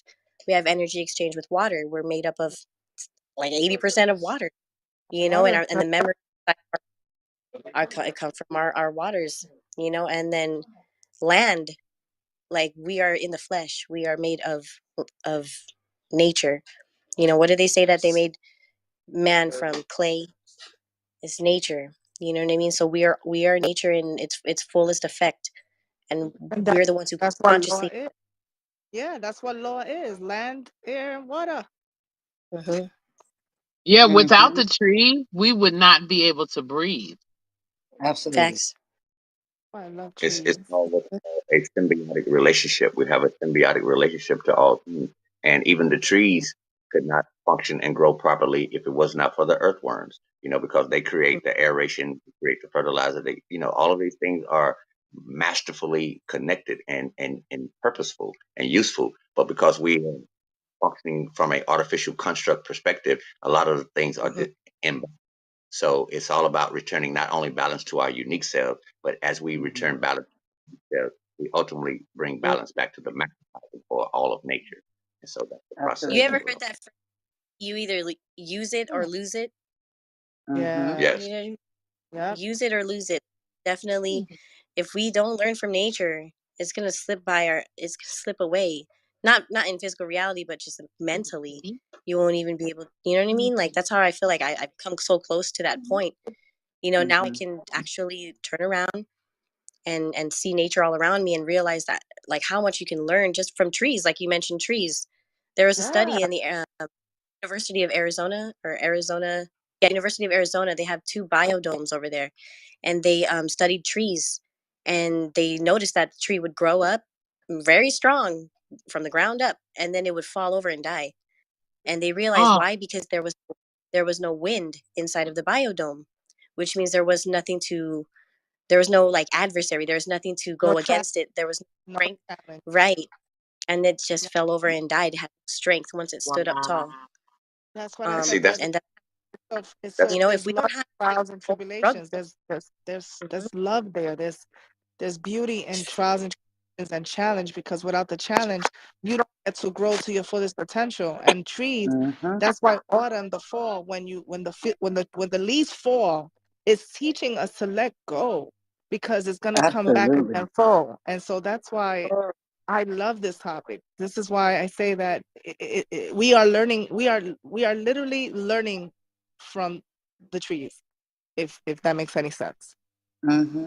Yeah. I don't. and see, Sorry, every I'm all aspect past of nature the gives topic. us an example of how, we was talking earlier about changing the perspective. Like even the things that we consider to be failures could actually work for you if you change your perspective of them and realize that Hmm. you must fail to succeed once. So even when you talk about like muscle building and things like that, you're literally tearing up the foundation of your muscle structure so that they can rebuild themselves back stronger. So it takes that resistance, that ebb and flow, those challenges in life. So as you champion each challenge, you come back stronger and be prepared for the next challenge. So proper preparation prevents poor performance. And part of that proper preparation is understanding that all of this has a purpose. There is no positive without negative. There is no light without darkness. There is no up without down. There is no to without fro. All of these things give credence to the importance of understanding balance and what that symbology that we were speaking of is all about. Many things of the external world are done in symbolic nature, so to remind you of what's really going on in the internal world. And the brother kept speaking about sacred geometry and the flower of life, the tree of life, all these different symbols, and all of these things are things that are constantly happening within us, and we are the living embodiment of that. We are that center's Exactly. toroidal field of energy that is expounding within. And as we come close proximity or even communicate with one another, we're interchanging that energy, and it's that energy, that Mm-hmm. source, that has all of the answers, and we are It's a mirrors of that. purpose, and on fail without a purpose. You can fail on purpose, and you can fail with a purpose. You know what I mean? So it's not really considered a negative connotation anymore when you want to approach it in that way. All failure has answers that we're seeking. If we don't get too caught up in the downside of it, I guess you know the That negative we're part falling that's been taught. so we're Mm-hmm. falling forward, falling inward. We're falling inward. So as you See, fail inward. it's not even falling anymore at that point. The hell, falling inward. I like that. Here we go. Who? Me? Isn't reacting just like a reflex to a vibration that your body's not really used to? That's another definition of it. Yeah, reaction, like a Right. bodily reaction. Yeah, I don't like people telling me what to do, even if they tell it in a nice way, even if they talk to me in a nice way. I just don't like it. Like me personally, when it comes to advice, I never give an advice unless it is asked for. And even then, what I do is I put myself in the situation and say, well, this is what I would do. Yes. Okay. Yeah. Let's hear from Brub Bliss. Down to the Super fan building. comment. Everyone downstairs at the basement party. Got yourself, DK, Rice. To the people up on the panel, Divine Idea, Izzy. It is a pleasure to see you up top. Lil Sis, what is poppin'? Islam to the more, Doc Bay, and that beautiful lady right there. Wow. And the way you guys are describing nature and, excuse me, the way you guys are describing nature, it seems as if you're describing an ecosystem. Mm. I'm not Mm-hmm. sure how an ecosystem would work on a basketball. I am aware Well, how an oh, ecosystem would work in other situations, though. Shout out to the building. That's Absolutely. us, Love that. honey. it works for Hey, oh, Bumpy Head. Hi, Sugarfoot. Hi, baby doll. oh snap. What's going Well, if you look So at the sugar foot. trees, Izzy, that you mentioned in fall, right? The same thing goes with the common cold. Our bodies are naturally going through that process of shedding the things that we do not need, right? In order for us to rebloom in the springtime and become stronger and more vibrant. You know what I'm saying? So it's the same thing. Our bodies need to go through the same flows of nature, which is your common cold around the same time, right? The fall, the flu season is what they call it. Mhm. So it's the same natural kind of process with the human body as the trees and other forms of nature and plants and things go through in that fall. You know what I'm talking about? Yep. Absolutely. Thank right? you for that. That's facts. Yeah. Factoid. See, The that's voice the for thing. me. We naturally have this system inside of us that we were literally born with. Mm-hmm. Unless you have a congenital, an issue congenitally when you were born and something happened when you were born, not an acquired result from when you're an adult, but when you were Right. born. Those that can harm the human body from the get go. But other than that, it's lifestyle and diet is where disease comes from ultimately. And it's unfortunate because part of that consuming is also consuming what happens with information, the information we Absolutely. consume. But yeah, we got one more. Yeah, I think that is so. Okay, go on. Sorry. Go ahead. No, go on. Read the last one.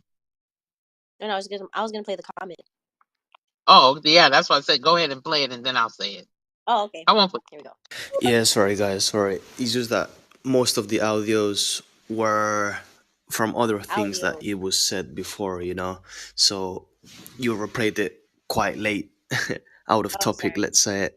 But yeah, man, sorry. And no, yeah, it's just that English is not my first language, so sometimes it's like I don't use the correct words as well.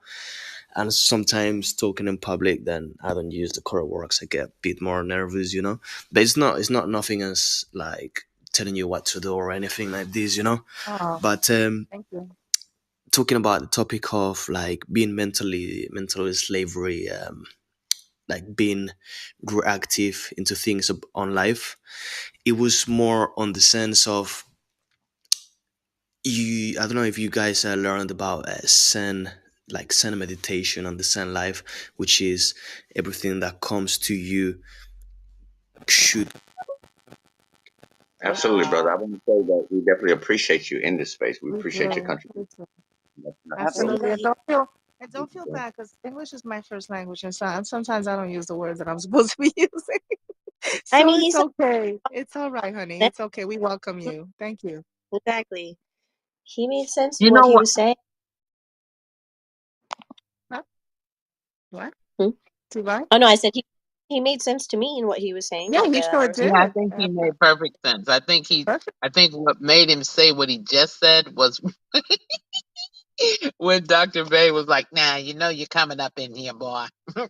He didn't say this even like this. This is my paraphrase. then. Even Young then. man, you done come up in here and you come in here telling people what to do, you're gonna get your feelings hurt. That's why I've learned from my own experience that you don't do it that way. What you do is you use words like I encourage. You see what I mean now, son? That's what you do. You do it like I did it, and you won't have no problem. You understand me? I love when she paraphrased Doc Beta. I Did can't with you, he honey. not? Did he not? That's what it is. So, but then you listen to Trip, and it makes sense. I agree. I understood what he was saying, and he Yeah. wasn't out of context or off topic. No, no. No, not at no. He all. was trying. He did what he Yeah, could No, with what he knows he in said we terms of relate to examples. play the cop. So true. Yeah. Yeah. but it was See, still and good. the encouragement was ev- evidence of the encouragement was what who me's response to it was, right? Right. Y'all know that his That response part. to it showed credence to why that was Right. encouraged, Mm-hmm. because Yeah. you Absolutely. Exactly. know, Let's hear from Love Yes. it. who Love me. it. Yay. You guys are speaking highly of nature. You guys are speaking about, connecting yourself with nature, Mother Nature. Wouldn't it be nice though for some of these people out here to speak highly about mother women in the same way that you guys are speaking highly about Mother Nature? I'm not saying that you guys don't do that, but there is some people who don't even recognize women out here. well, brother, Most I would definitely. definitely tap into the earlier stages of this build and share, and look at the Mm. title, because the title itself speaks to the willingness to do that, and that's what it's all about. Because we're definitely trying to uplift and dismantle this station of this combativeness between the genders, and oftentimes this combativeness is very, very misunderstood because people associate masculine energy with males only. That is Mm-hmm. can be erroneous. They associate feminine energy with females only. That can be proven to be erroneous because we are a balanced combination of both. All males and females have both masculine and feminine energy, which has nothing to do with sexuality, sexual preference, or it is basically the foundation of the energy. Desire. Yep. Hmm. The- Well, we're even the balance between source and earth as well, because our Right. bodies are made of earth and yet our life force is from source. So we are the uh, balance between the both of them. yes, Yep. it's Mm. all magnetic You like energy. that? Damn, that was good, huh? Yes, it was. It was lovely. I've been I love you, reading, y'all Bree. been reading. I hear you. No, you really, let me tell you. I'm like, what books is, what's going on? Babe, count your books. Did Bree take your books? Because he's missing some books from the PA trip. Let me find out it was Bree. Oh, damn. What had Yeah. happened was Doc Bay, right? What happened? Oh my goodness. Ah, Yay. I wanted to add, this is what I wanted to say about what we were, remember when Doc Bay was saying, we are the law? And then you Mhm. know how we were talking about the trees and the connection with Mhm. nature and the connection of the feminine with there he's I'm glad he brought it up because you know I'm always fighting for this. And not to say we're going to talk about it, but I like the fact that he mentioned the woman, Yes. you know, the feminine, Mhm. or the Yes. Mhm. female. And it's interesting because I really blame religion for the division on all of them. Not one of them Mhm. for me gets a pass. I don't care if it's Judaism. I don't care if it's Hinduism. If it's, well, maybe not Hinduism, but I definitely the main three: Judaism, Hinduism. I mean Judaism, Christianity, and Islam. I'm blaming all of them because they all, at some point in time, put the woman in a subservient position and not Mhm. giving her any deity whatsoever. All deity is Father, Son, Him, you know, the Well, I think that's Creator. part of the construct. That was part of it. That was the part of the rebuilding of it. Right. Is to manipulate the Right. word. Mhm. But here's Absolutely. the thing. This is what I get angry with Christians about. Now, I don't know the Quran as well as I do the Bible. And I don't know the other books like the Torah and the Talmud and those other books of the Bible, you know, of the Jewish religion, but I know some of them, but not all of them. But what the Christians will not accept is even your book also recognizes the feminine of God. Mhm. And I saw it for the first time last year in the Second Corinthians, where it's talking about love is patient, love is kind, love doesn't keep a record of wrong. Well, right there it says her. Mhm. When it's talking about love, it's not just wisdom that's a she. That's all in Proverbs. Wisdom, Right. she. Okay. And then you go to Corinthians, which is the New Testament, and you get her. When you're in that chapter there about love is patient, love is kind, love doesn't keep a record of wrong. Now, you have to read it in King James because the other versions have taken it out. Mhm. Oh, okay. well, Um, So well, that well, freaks me out too. That just blows my mind too. How y'all taking stuff out? What you doing? Why you taking it out? Because now you have Listen. to really accept the fact that when it said, "Let us make man in our image and likeness, and let them have dominion," you have to give that to you have to turn this Holy Ghost. You have to turn that into a mother now, so that it that's why. well, makes more sense. Where you have Father, Mother, Son, the Yeah. Trinity, family. Father, Mother, Child. Family. One thing I want to encourage us to do is to be willing to revisit the scriptures, revisit the concept of religion, because oftentimes, we'll speak of religion as if it was the religious tenets itself that created a lot of this division. When we understand what really is, religion really is nature. It's really the laws of nature. Yet the You're interpretation, breaking the up. different You're or the cutting up. different interpretations, the different versionalizations of what we call religion is where Mhm. a lot of misconception comes into play. Because when you revisit the scriptures, when you reread it and you read it from a different, more open perspective, you get different messages in all of them. And you understand that a lot of the manipulation of them was to give you that. Because even when you say father, right, and we talk about Mhm. word magic sometimes, right, just look at the word father. It's fat her, that fat meaning impregnated. And so it's a Yep. lot of different ways to really play with words and do different things. So, and then no part of life beyond those stories has any example of how the woman is not at least 50% of your equation. There's no breathing being Absolutely. here now. Not look to the middle of their body and see that they have a navel cord, that they have a belly button that was Mhm. tethered to their mother. If anyone is in the room that did not have a mother, please let me know so that we can have that conversation. Listen, we want to Right. look at you. But that's why I love Yeah, it, because for those of us that are not mothers, when they see you that you are a mother when it comes to amor. And I learned that Absolutely.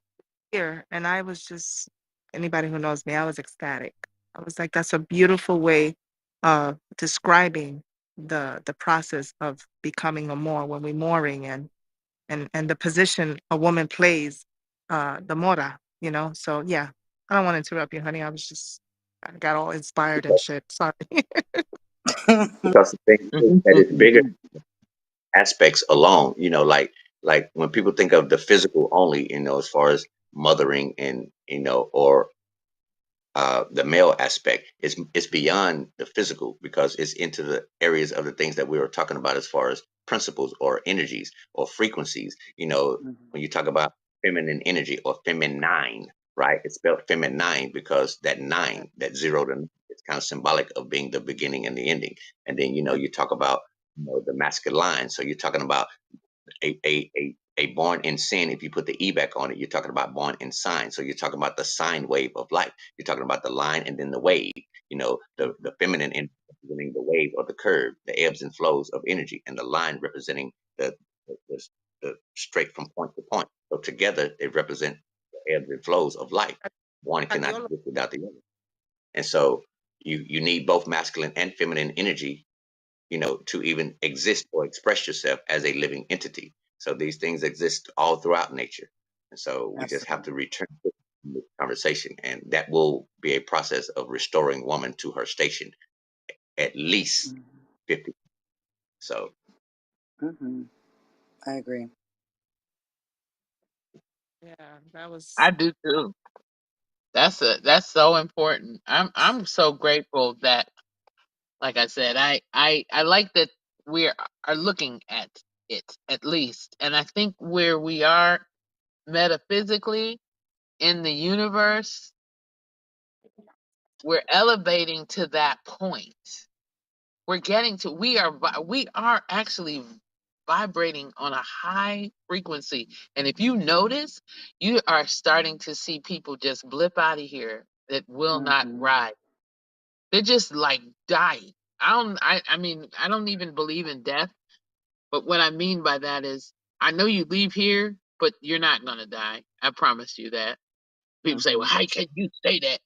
Divine idea, because I died and I came back. And I'm telling you, I came back. I don't believe that it wasn't to make me feel special. It was to just tell people, hey, death ain't real. It's a lie. You will close your eyes here, but as soon as you close them, I guarantee you're gonna wake up. You're just gonna open your eyes. It's gonna be like a blink, and it reminds me of what the scripture says: in the twinkling of an eye. And it's Yes. just like it's a twinkle. It's like a bloop. I don't even know how to explain it. And you open your eyes up, you close them, you think, oh man, damn, I'm dead. That's exactly what I said. Oh damn, I'm dead. And Yes. then it was like, oh wait a minute, no, I'm not. Hold up. Oh yeah, okay, okay, all right, good. Now I'm about to go get me some help because I've been shot. Oh yeah, I'm about to go. Ooh, and I'm running. I ain't got no Mm-hmm. legs though. I'm pointing, I have no fingers. I'm looking, I have no eyes. I'm talking, I have no mouth. I don't even have a head. All of that is on the earth or, wherever you transition from. You know what I'm saying? And Mm-hmm. so I don't believe in death, but I'm looking at people transitioning at an alarming rate to me. I Right. mean, people, 3, 4, 5 people used to be able to hear, somebody passed away, and it'd be a long time before you'd hear again somebody's gone. I Very mean, I'm true. starting to hear 5, 6, and 7 people all at the same time. Girl, did you hear about so and so? What? No, girl. Yeah, honey, my cousin. Yeah, child. What? And her daughter, and her uncle, and the grandmama too, child. All at once. All people leaving out of here. I don't know. And I'm just thinking that we're moving to another dimension. And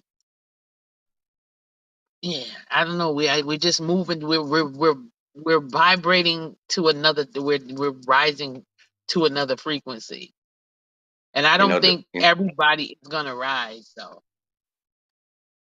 well, Divine, we're going to definitely put together a panel to deep dive or climb higher up into that aspect of our conversation, because it is a very needed conversation. And all of the conversations that you hear that people have often, one of the least discussed conversations is death, because death is symbolic Mm-hmm. for with the greatest of fears. yeah, Most things that are fear based are factored through that fear nobody of want to die. what we call. And Because then they make it sound final. That's why. and so Yeah, it's like with what you described as far as not having eyes, not having the things of a physical description, yet as a pure light being, or as a being that has yeah, a higher frequencies and higher accesses to do all of these things. You Mm-hmm. know, earlier she said, "What you don't use, you lose." So because we became yeah, so dependent on the sources, kind of dictating and determining how we move, how we think, how we act, we lost connection to a lot of our higher senses, and then everything got Mm-hmm. replaced. Telepathy, our ability to communicate with one another, thought to thought, and things like that. And it's not accidental that this physical device is called a telephone, and things like that, and things like psychometry, clairvoyance, all of these things we that became dormant that still exist because we have little trigger moments of them, yet they're dormant. And so, as source beings, we have access to those. So, as we're going along this process and we're restoring a lot of those things, not only in ourselves, but encouraging it in others. And then, when those others that are encouraging it in one another come together, that amplifies the access to them. So, more and more of us, in having these types of bills and conversations and shares, we become more and more of that collective enlightenment, activating more and more aspects of ourselves, getting closer to that truth, because this physical, everything in this physical or the carnal world is part of that falsehood that has a beginning and must have a ending. So it must pass away. So we are truth and falsehood strangely mixed. So this truth is evermore. And that truth is that inner non-physical aspect of ourselves that is the unique source expression of the holistic source. So I think Absolutely. And that I think the more we talk about it, I think the more we strengthen that part of us that lie dormant for mhm. so long. And the more we're around people that are connected to themselves, the stronger we become. And the more it becomes natural. We start to get into our natural state of being, as opposed to, dealing with the outside of what, we thought was reality when in fact it wasn't. Mhm. You know what would be nice is if we actually started doing exercises to awaken our telepathy again. Oh, Hmm. you're already there. Me, Izzy, and Trip started talking about I, that. What'd you say, girl? You late? No, Hmm. no, no. I think it's a great thing. I think that because you mentioned that, I think, everyone on the panel that have discussed it, it just allows you to open it up more. And we can yep. have a panel where we're actually tapping into that because now you're open to doing it. Oh, I'm open. I've been open since I was a kid. Yeah. But you know what? I really am so grateful that I had the kind of mom that I had. My mom was so into this stuff when I was little. That this is all my life. I've always had these higher concepts around me. Now, I mean, I was a teenager and didn't want anything to do with none of this stuff, at one point. But now that I really appreciate that my mom was so open. She wasn't one of those Hmm. stodgy church women. You It's can true. only read the Bible and the Lord only gonna put the Lord in you. She wasn't one of them. My mom I was think we a need to get it progressive. to a point where it's no longer considered supernatural, but more of a natural state to be able to That's exactly. communicate with each Yeah, other. I'm so glad you These are said. not Ooh, right. girl, I'm feeling it. These Can are you feel not it? I feel it. That's I'm on a right. roll, y'all. natural abilities. Yep. Exactly. That we don't Yes, I'm exercise, so so. it's memory. Hmm. Yeah, that's, you know what? I say that all the time and people try to beat me up about it. I'm like, why do we always think that healing without pharmaceuticals is supernatural? Right. Why can't it Education. be natural? Why can't it just Because be it is. divinely natural? Why does it have to be supernatural for Mhm. you to Education. rise above the physical pain and, you know, why is that supernatural? Oh, the supernatural power of the Most High God, amen, and all of that nonsense. It's like, does it have? Why does it have to be Answer your question, supernatural, not divine just idea. natural? It's Huh? supernatural because we've been trained and we've been told that it was. That's it. That's literally Exactly. it. That's all. But it Ooh, is girl, naturally our abilities. We were I born with am abilities like giving, that. Absolutely. I'm giving up. And I'm And the giving that masses up. believe that. That's why. and the But that more doesn't we take away do it, and the the truth more of we it. tap into it, and the more we discuss it, the more normalized we can make it instead of having it be such a taboo subject the way they've created it now. Right. The way that it's been Yeah, they're sold trying to lead you to to Hmm. hell. us. Yeah, Hmm. absolutely. But you see, had you not mentioned that, you would have not known that we were discussing that. You wouldn't, you know what I mean? We wouldn't know that you were ready to that point where you're actually able to wanting to tap into it. And that's the way the conversation should be. And people down listening Hmm. will now be more triggered to be like, you know what? I want to get involved with that too. I want to tap into Hmm. that part of me too. To where it becomes more of a natural thing. Hmm. That's that thing. Mhm. I'm gonna get to these We have, messages. We ooh, have 6 in the I Oh, know, I chamber. was getting ready to say, the folks are getting ready to get us. All You right. know, I always try to Oh, me. explain to people the importance of men Oh, and women, right? yes. Women are the earth. Let's keep this in spiritual senses. It said God created the heavens and the earth, right? mm, So if you had God that created the heavens and the earth, right? If women are the earth and God created man in his image and likeness, then that means that men are gods or godly, right? So now when you look at the fact that men have the ability as gods to plant the seed in the earth and have that seed cultivate and create life, it creates the cycle of life. Men need women and women need men, or we cease to exist. This is why that whole LG and a bunch of other letters is so important to separate that. You know what I'm saying? You know, Yeah. something to help with that is to look at the word woman, and you'll see that it says woe men or womb man. Man is both male and female, and one has the womb, the house of creation, or that that area that facilitates the growth of that embryonic aspect. So, Hmm. and there's female. So males and females are both. We're all a part of one another, and this is Right. where a lot of the myths think that we're Medically. two separate, these two cut off beings. So we've lost focus that we're connected. Even when you talk about scripturally, and you go to Genesis 5 and things like that, where it says, where it speaks about he created male and female and called them Adam. And Hmm. it's a lot of phonetic changes in that, but there's a lot of hints out here so that we could realize that we absolutely need one another and we are a part of one another. We can't have one without the other. Hmm. Mm. And Look at the I know removal. that Let's look at the scripture. removal of. Oh, my bad.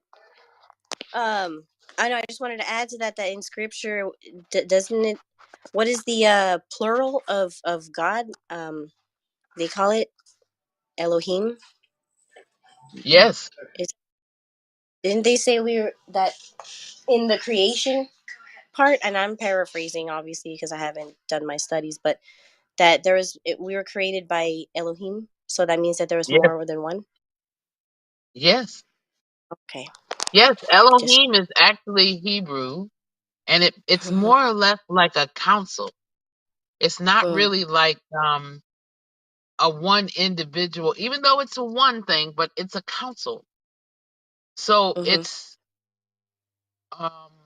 Well, I mean, at Right. least that's what they say. It's like a council. You know what I'm Got saying? it. So, I mean, but then some say it's male and female. You know, but they mixed it up because then you have the Lord God. Okay, so Lord God is represented by Yahweh or Yod He Bod He, which Mm-hmm. does give you. I mean, from the Hebrew, they kind of give that to a man, to a Mm-hmm. one, like a man. So you can, I mean, yeah, but then I you got get. other things. You got El Elyon, you have Rafi, It. you have Nisi. I mean, there's so many names. It's like thousands of names in the All right, let's Hebrew get the for comment God. that we See, skipped. My bad, Mhm. brothers. get the removal. Let's look Got at the it. removal of female trees from this landmass, right? And now we only have male trees. What kind of fruit do we produce here in this country? Hmm, yeah, exactly. And when you think What? about the fact that we, in this symbiotic relationship and this connectivity that we are supposed to have, you understand that male trees do not produce the fruit. So you need male trees and female trees alike. Mm-hmm. It can't exist without both. See the reference of the trees. Absolutely. You The can't have trees. one without the other. Mm-hmm. They have to be simultaneous. Oh, here we go. Oh, okay. For whatever reason, that didn't work. Okay, here we go. Let me interject. Something to think Okay, that one about worked. is real life doesn't start until one dies from this body and passes.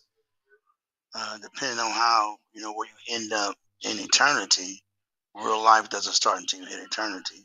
That's something to think about. Brother. Hello, folks. I think you know what time it is. It's time to bring me up into your panel. Come on, let's go. Let's go. If you bring me up in your panel, you know the ratings are going to go through the roof. Nobody knows that better. Quite frankly, more than I do. All right, let's go. We got some from who? Me. Amen to what Divine just said. I always wondered when it comes to the Father, the Son, and the Holy Spirit, like where's the mother? Where's the mother in that? I get different answers. Holy Some people Spirit. say the Holy Spirit is the feminine side of it, but really that just gets them into a bigger hole. So, but that's another topic. Mm-hmm. That is another topic. I would agree that it would be a good thing to revisit scriptures. Me myself, I guess you can say I'm agnostic. I don't know. I think of myself as just me, whatever. Um, but I know I came back to the Bible. Why? Because I believe. Well, not I believe. I know that there is truth in every book out there. Right. So it's up to me to find it. Um, the Bible told us that God said for us to take dominion over what has been given to us by Him. Right. But the only one taking dominion is the one who put it down in words, or the one who can decipher these words. See, there's going to be a day when a natural catastrophe happens, and someone is going to want to repopulate that land, replenish, and create it to their image. I'm having issues. Let me get them, Trip. Let me see. Huh? No, I can get I'm them. just with the statement of the agnostic, and then he says all that. Um, I'm okay. I'm not even gonna go there right now. Let's go. Let's go. Um, okay. I guess I am having issues with playing the comments. My shit's like lagging and freezing at the same time. So, You want me to try am I it? still here? I got you, Yeah, sis. I please. got Okay. But what you need to realize is the word supernatural is natural. If you've been told something different, that's just because they're just playing with you. Take the word supernatural and break it down. Go look at the definitions for the word super and natural. It has nothing to do with anything that is outside of space and time. It is all natural, just supernatural. Got bro bliss. Okay. Well, let's break that down, Doc, right? If I separate you personally from the divine masculine and the divine feminine, if I separate that within you, would it then be easier to separate that externally between men and women? Would it then be easier to separate in every other aspect because we are now disconnected from oneself as well as one another, and why we see society work the way that it does today? Exactly that, bro. Exactly. Bro bliss. Well, even in that council that divine idea is talking about, that would also consist, if you take the Bible aspect, as far as the Father, the Son, and the Holy Spirit, right? Those are three different things, but they're all one, right? So that's that council. Shout out to the divine idea. Mm-hmm. Bro, who me? Power up. Yeah, Elohim is plural. Um, but we really don't need any book to tell us the obvious. Most things in nature need the counterpart to be able to create. No, you can't create a baby without a father and a mother. You can't create a puppy without the male and the female. Seeds don't just grow without on their own. They need, a little bit of soil and they need a little bit of that water from above. I saw the message.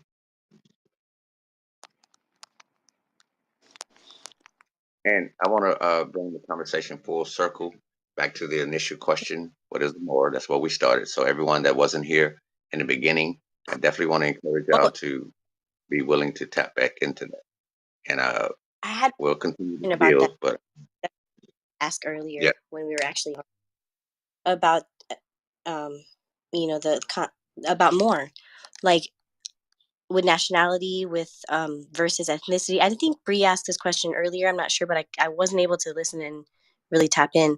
But when it comes to that definition, right? We're defined by the land mass that we were born on. So it's like, what would be considered for someone who has, I guess, their ancestor lineage who was born on a different landmass than where we are now and migrated here? I just need well, clarification on that. Like, as far as now, what am I like? What would be the offspring of that was born on this landmass? right. Does that Well, make sense? yes. Confusing. And the question that she stated was, or asked, was about if you were born on a different landmass and Oh, what would the determination. And we got into speaking about the universal nationality versus the sub nationalities. And yeah.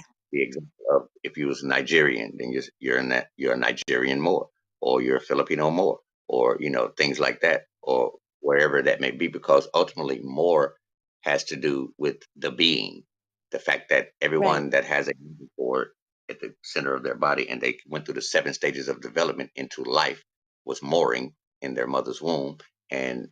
these, even the term more is a more modern term, but it's the same deviation of term throughout the annals of history that makes reference to original people and all of their descendants, which would include the entire human bouquet ultimately. And so that's the realization that the constructs like race, the construct like ethnicity, the construct like all of culture, all of these things are actually constructs of the division that is trying to lend credence to a particular piece of the puzzle instead of lending credence to the holistic aspect of the puzzle. So the whole moral science perspective is about bringing it all back from a universal perspective to one, or to wholeness, and realize that we're all Moors.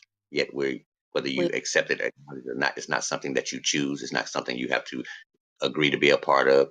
It's just in the simple fact of the nature, because that's what it makes reference to. Those that and are the product it's like that law. nationality ties us to back to the land, whereas they have usurped and placed us in water. is how their Right, contracts are right. Because surviving up until. Okay, see, got it. nationality is rooted in the word nation, which is rooted in Mm, the word natural ions. The natural ions, or the entire, not only the DNA structure, but also the DEA, which is the deoxyetheric, you know, mm, acid and things like that. So that's getting us into understanding the periodical charts and how we're consist of all of these different things. So we're all Moors. It's just a different, you have types of, which is why the movement that was re-established and restored here was the Moorish. It had ish, the ISH, right? The ish, which means a type of. The root is more, yet there are multiple different variations of more. So that's the ish, or a type of, because we're all different types of, right? Yet in order to bring it back to a unified, a grand unified, you know, aspect, this is why nationality is the action of the day, because in declaring your nationality, and whether it be even sub nationalities, that is reconnecting you back to the land. That's the aspect you're speaking of now, right? They're all sub nationalities, yet the universal nationality is more. For example, if you say that you're, just name any of the sub nationalities, they still are Moors, still regardless, because surviving to the. Moor is the root Boricua, Right. of our human bouquet. Mhm. So, Boricuas, right? Puerto So Ricans, Boricuas. you can. I always right, Oh, that. like Bariqua makes reference to that particular island or the adjoining islands that are part of the Americas. So everyone from North, Central, and South America and the adjoining islands are all Moorish American. more. And we Right. all know the origin of, the term American and things like that, and how it is a deviation and a combination of terms like Amexem, which is way ancient, and then Africa, the RICA off of Africa. So combined together, you got the AME and the RICA. So America, it's called the Americas, which is the continental mass. But oftentimes when we say America, most people think that we're talking about the corporate U.S. states that make up the 50 United States. And so the actual United States of America is the entirety from the North America, Central America, and South America, and all of the adjoining islands and the nation states that are consisted of that all make up the United States of America, because this the America. Mm-hmm. Americas. That's why we say cuz. So, no, I'm just kidding. But I'm just kidding. Sorry. Uh, um, and yeah. So thank you for that clarification, Doc. I always get confused with that only because of the division aspect that I've been indoctrinated with. So I'm like, Mhm. I have that kind of that going on when it comes to that. But thank you. That clarified a you lot. know, And I think it I goes asked you deep that before. because Clarified it even more now.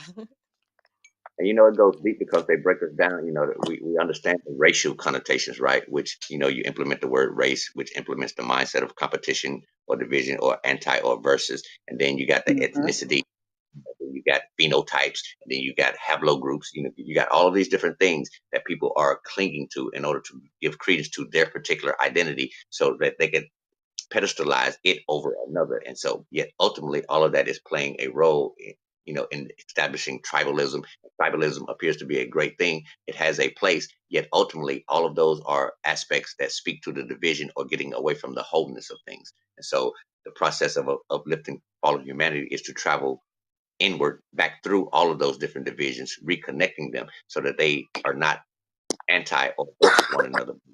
They're very collaborative and conducive or constructive to one another. And so that's the I process. also And I also think what it does too, not only does it like kind of divide, but it also feeds into the ego to make it seem like one is better than the other, when in fact we're all the same.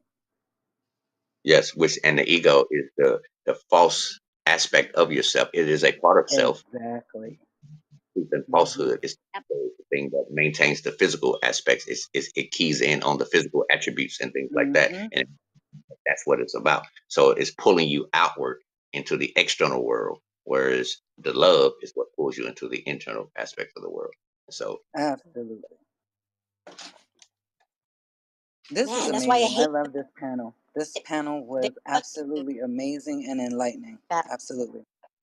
Thank That's God. why I I hate to like. admit how elaborate their plan was, but it worked to the most extreme. The Hmm. words that we use on a daily basis that we don't have any idea, that we never had any Hmm. idea really. And I say all the time, like it's not information that's new. It's just information that I never knew in this lifetime. Right. Mhm. Mm, Right. Right. We're remembering or remembering. yes. Yes. Yes. Mhm. Absolutely. Just like I'm remembering rice and beans, man. Right now I could have some rice and beans. You know, Oh, there's a oh, dish great. in Borinquen. There's a dish called moro, Mhm. and it's rice and beans mixed together. And Yes. it's not surprising that, yeah, yeah. And I Moro. also, You got see you. that? yes, I that got you. means the, I'm gonna hook up the rice and beans right now. I got you. Come on. okay, Ooh. nice. Moro. I'm That's gonna make actually what moro. terminology that Filipinos refer to the indigenous people there, and they say Filipino moro. Right. Mm-hmm. In Puerto Rico as well. And the thing is that when we look at language, and I have to say, I have to acknowledge that Doc had a lot to do with this, how opened my eyes to a lot of things. When in the Spanish language, amor, which I say Spanish, but we really say Latin Moorish or Moorish Latin, because the true language in Spanish was that amor, Mm-hmm. more, you know? Mhm. And we're like Hell yeah. moralidad, mortal. Like there's a lot of things that come from mortalidad, It. Uh huh. morena, mora, Mhm. beautiful Yeah. words that we use in Spanish language today. And I Mm-hmm. love it. I love it. Especially el You know, day. Yeah. Go ahead. Tagalog is comes from Spanish. You know what I mean? Like Mhm. whether conquering or not, like there's Yes. actually like over 1,000 dialects in the Philippines, but Yes. it stems from the ancient Moorish Latin. Because what do we look at when we look at the root words of things? It's either Greek, Latin, Or or Latin. Mhm. what's the other? There's three of them. There's Greek, Latin, and something else. I forget. I think it's Phoenician. Not sure, but that's a rare form. But yeah, And the Phoenicians, the Canaanites, the Hittites, the Amorites, yeah, the mm, the Levites, Phoenician font. the Judahites, Yeah, they're all mold. facts. They're mold. Oh, Well, this was fabulous, guys. I loved it, and I appreciate everyone for mm, coming. I didn't think I was going to be part of it today, but I'm glad I'm here, oh, and it's been really wonderful. Thank you so much. It's actually been very helpful. Thank you, guys. same here. Yeah, I appreciate. we got to come back. So I like this panel. Is everybody okay Absolutely. with doing this panel again? She's Divine, yeah. I'm going to kidnap Yeah. you, Divine. I'm Mm-hmm. kidnapping you, Divine. She's at work, right? She's not listening. She's at work. Yeah, we're going to kidnap her. Hijack her. Mhm. And we'll keep this Fact. going. Doc, you would schedule when we coming back, and we're just gonna change the title from Empresses, which I wanted all women, but I kind of feel that we need to blend. I think it's important that we need to have the conversation with men as well. Yeah. So Yeah. We Yeah. need our counterbalance, our counter equal. right, Absolutely. yeah, so we need the Exactly. masculine and feminine mixed together all together because we are all both. We are both. So we Absolutely. so we're changing the title on the next episode. Emperors and empresses. Okay. I wouldn't Fact. say our view. I would say hours of view Yeah. as we went over the hour, but hours of view. I like that. All right. More than a view. I don't know. Yeah, I like that. More than a view. Or Nice. MOO. Ooh, That that's was nice. nice. Right. Sí. Gracias. Muchas gracias. Absolutely. I would definitely do I like that trip. What was it again? I already see. That was nice. I just said Moore's. more than an hour of view. I don't know. I just said Well, that that. was all right, ladies. Thank you for being here. And Dante, thank We you. got two in the clip. Did you want to get those? Yeah, yeah, go ahead. I can't get to it, but we can get it. Somebody get it. I can't play it. All right. I'll hit them Hello and good later. afternoon. How is everybody doing? Hi, sweetness. We're doing amazing. Hope you're doing great What too. facts? I don't know how it is that you guys use the word moreno or morena, but the way we use it, because I'm Peruvian, but so the way we used it is just someone who's just basically dark skinned. So if you consider yourself to be black, to us you will be a moreno. If you're a Mexican with dark skin, then you're also moreno. That's what moreno or morena is too. It's just someone who's of dark complexion. You know what's Alignment. There you go. interesting is in my family, we used it as a term of endearment. It didn't matter what your skin tone was. So, That's like right. my grandfather used to call his wife mi morena, and it never meant her skin tone though. That was just a Right. term of like, that's my woman, that's my lady. That's how we used it. Because That That's is like so interesting. Izzy That's like spoke to it. cabron. It's got different meanings too. that means Izzy that. spoke to it. Cabrona. I'm sorry, baby. What you say, Doc? Izzy spoke to the core essence of it, as far as its interpretation of love, because that's the essence of it. Because that's why those principles are very important, because that's what it is to be more. And so, oftentimes, when we talk about dark skin or different complexions, and you can find multiple complexions within one family with the same parentage. So it's not in reference to, but it's in reference to those original beings that all of humanity, the entire human bouquet, stem from. We're all part of that same family. Various skin complexions, because even your one body has multiple different complexions on. Everyone could look at their body right now and see different tones, different things. So it's never been about complexion, isolating complexion as an identity, yet realizing Of the course. fullness of capability Yeah. of the and how they all stem from those original beings. Because right now, the so-called what people are calling dark would be like the copper tone. If there was a time when those tones they they were ingesting more aspects of the atmosphere where they were light blue or more translucent. Then there was time when they were more chlorophyll filled, and so they were more greenish. Whereas now they're more iron filled, and so iron and water, create that copper tone. And so it's just a lot of things, from a quantum physics perspective that when you begin to look at it, yet ultimately it all is speaking to the same essence that we are all Moors. So Absolutely. Absolutely. I mean, Bree spoke. He said the term of endearment. I would go further. I would say the word negro, which means black, or negra means black, the color black. In Puerto Rico, we call each other. It doesn't matter what color you are or what shade Nope. you do. My mother's fairly, she looks Caucasian or whatever you want to call it. I'm not gonna say white. She's olive light. I don't know what. She's the opposite of Right. me. And they call her negrita Mm-hmm. because of endearment. Then what we're referring to is the heart, because Right. to love, like color that we use to say, "Ay, qué negrito! Ay, qué lindo negrita!" Blue Mm-hmm. eyes. Blue. Excuse me. You can have them brown negrito because it's a term of endearment, and you will hear this in the music. You will hear this. Absolutely. Peter, Absolutely. the reason why it's so difficult to embrace a lot of these concepts is because, as we stated earlier, for the entirety of our lives, we've been under a color of law construct, which Mm-hmm. is based in telegram box notions and narratives and things like that. And not only our lives, but for generations, that has been the case. So even as we're disseminating information and trying to find the center to it, it's difficult because we have to filter through a lot of these things that are already conditioned into our awareness and things like that. And so it's very challenging to get outside of those narratives. Yet the more and more we Absolutely. have these conversations, the easier it is to embrace, and ingest the realization that it's never been about skin complexion, because complexion changes and varies not only within the same family construct, but on the unique individual itself. And so Mm-hmm. it's going to assist us Right. in getting Even past and beyond. in the Philippines, the island that has the Muslim like nation that was just recently recognized in their government is the island of Mindanao.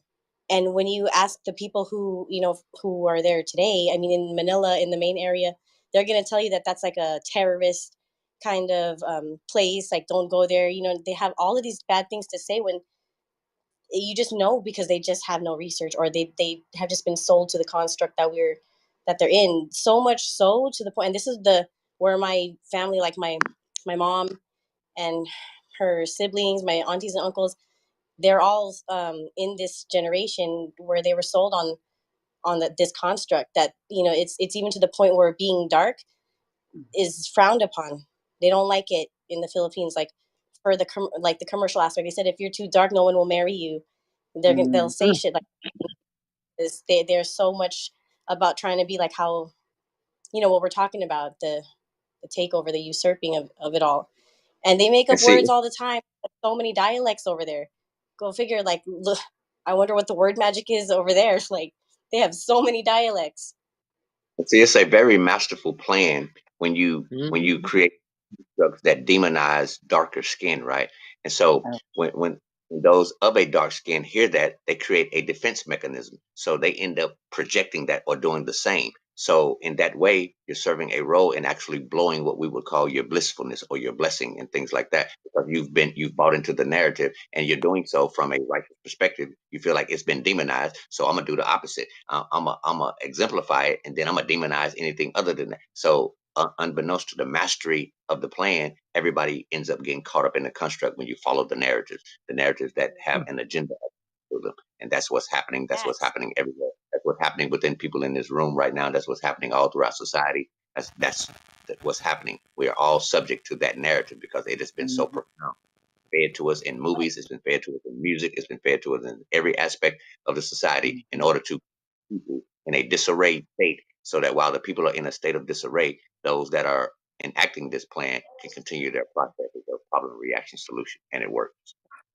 But I do I tell remember what you. my though about dark skin. She said it's not because of ugly; it's because you would get mishandled or mistreated by government, by those who are in authority from when she was a kid, and she was Mm. an indentured servant.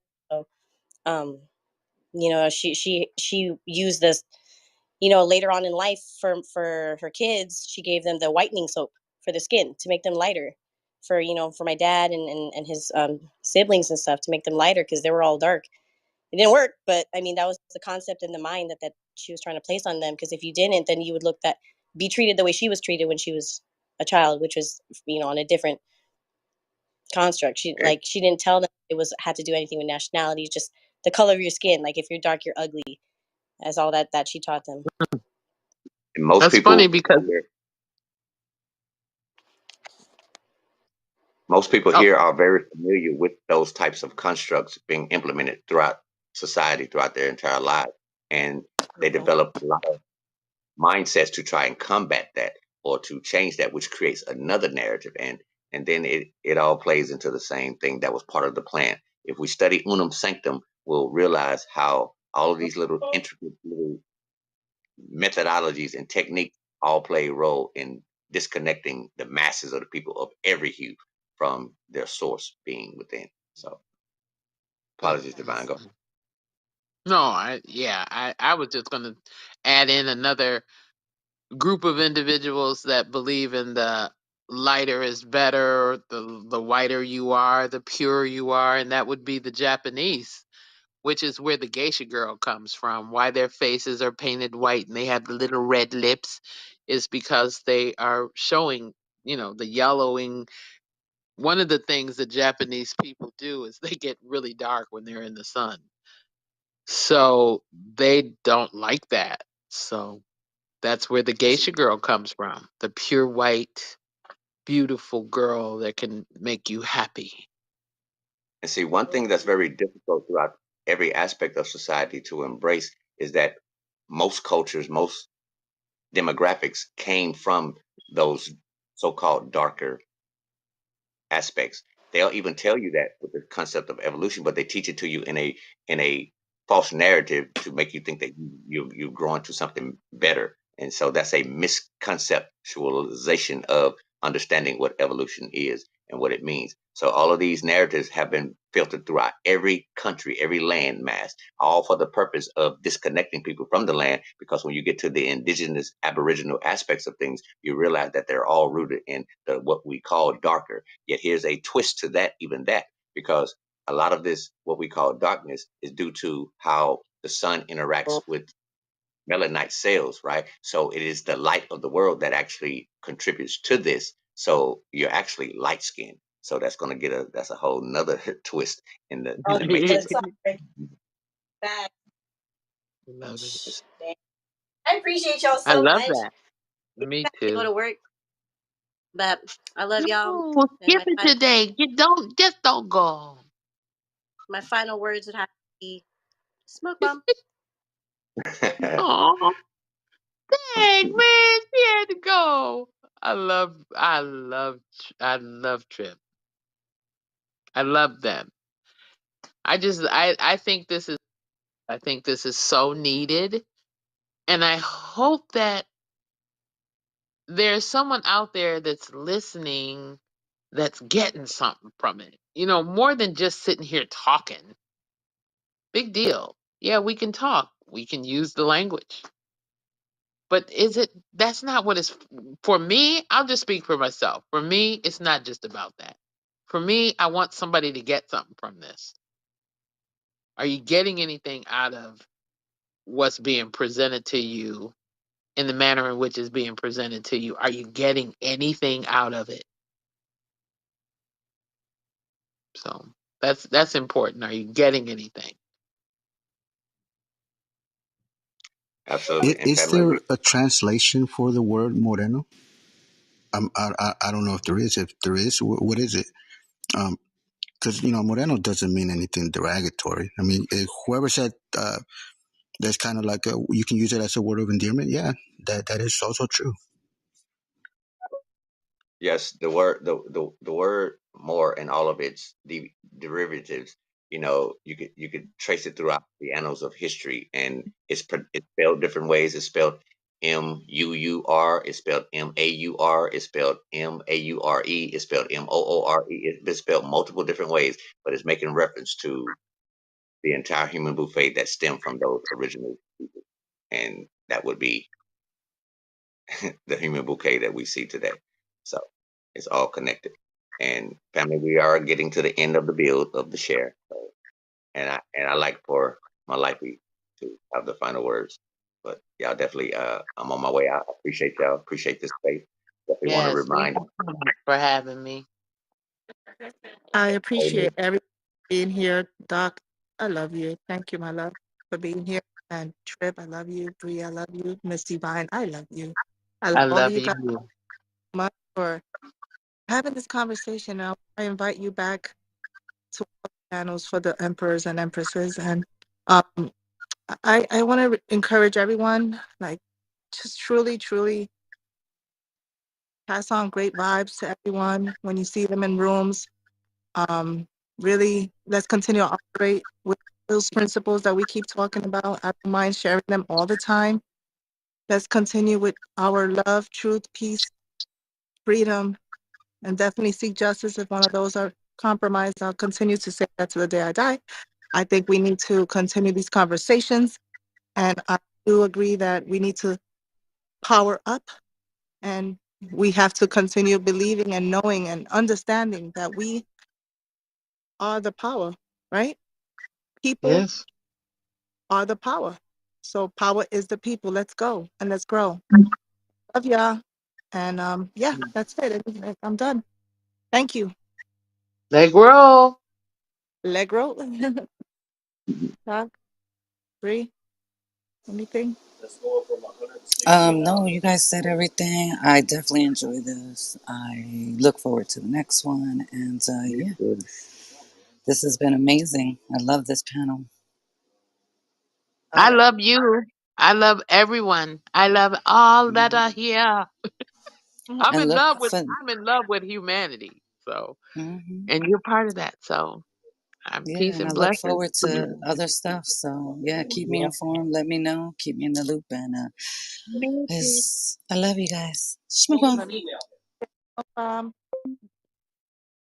And family, my final word, in sharing our love with one another, I definitely love each and every one of you. And I often say that my love does not require you to love me back. And that that concept, that perspective, then we don't feel any type of ways when it comes to being willing to love one another. So honestly, Right. y'all definitely, y'all, I Peace definitely and want to finally blessings. into the ethers a concept and reminder that we're remembering wholeness is balance. We are a collective enlightenment, and power is the people. And let's always be willing to grow, to expand our awareness to the full realization of self, realizing that each unique self is part of the holistic self. And let's be love, family. Love y'all. Love you, divine. Stay great. Peace and blessings. Bye bye. Smoke bomb.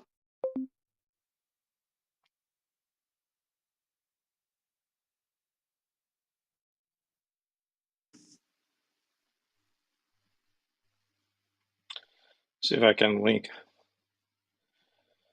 Let's see if I can link this study up.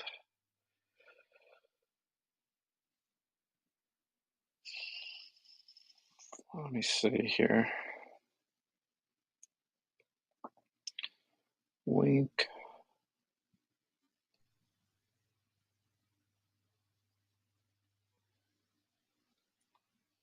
See if that worked.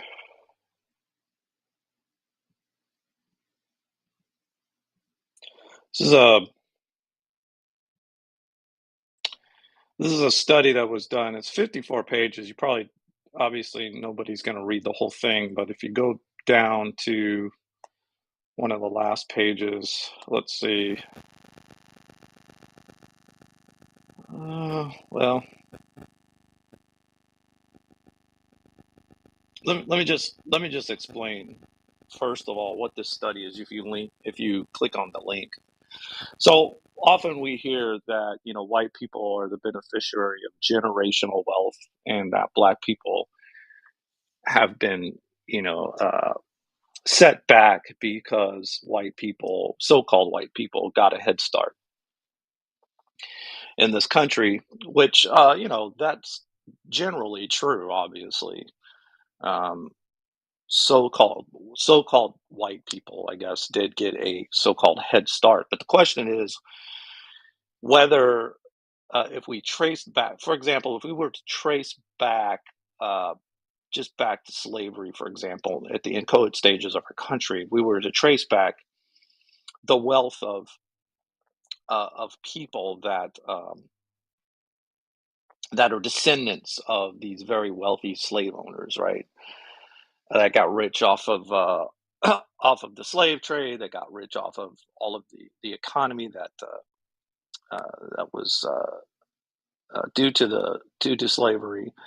The question is, do the ancestors of those slave owners and all the people that benefited, the ancestors that live today, are they filthy rich? That's the question, right? Because of that, the direct ancestors of all of the slave, because economies change, right? As politics changes, as people gain rights, new people, we accept immigrants into the country. You know, the the the makeup of the country changes as people innovate. Various people get rich um, due to their own innovations. The protections that we have in this country, such as intellectual property rights, formal property rights, and all of this. The question is, how many of those descendants of slave owners are really rich today?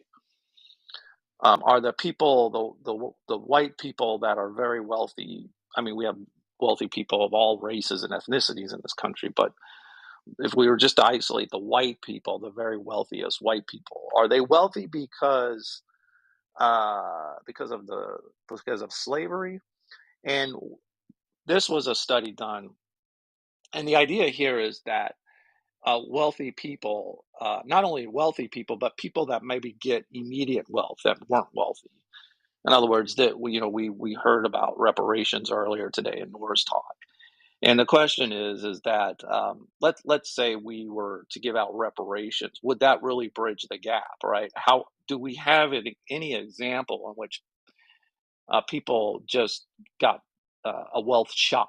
And what a wealth shock is that you're not really wealthy, or you're at the sort of the lower end of the socioeconomic scale, and then all of a sudden you get a lump sum of money um, that brings you sort of up to speed and makes you either at least brings you up to um, at least a middle class status in wealth.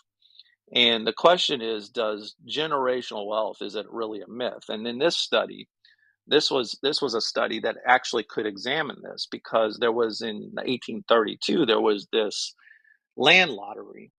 Now, the I guess the bad part of this land lottery was that, they took land from Native Americans, and then they did a land lottery with what's up, Karen? They did a land lottery in 1832, so that was the bad part of it.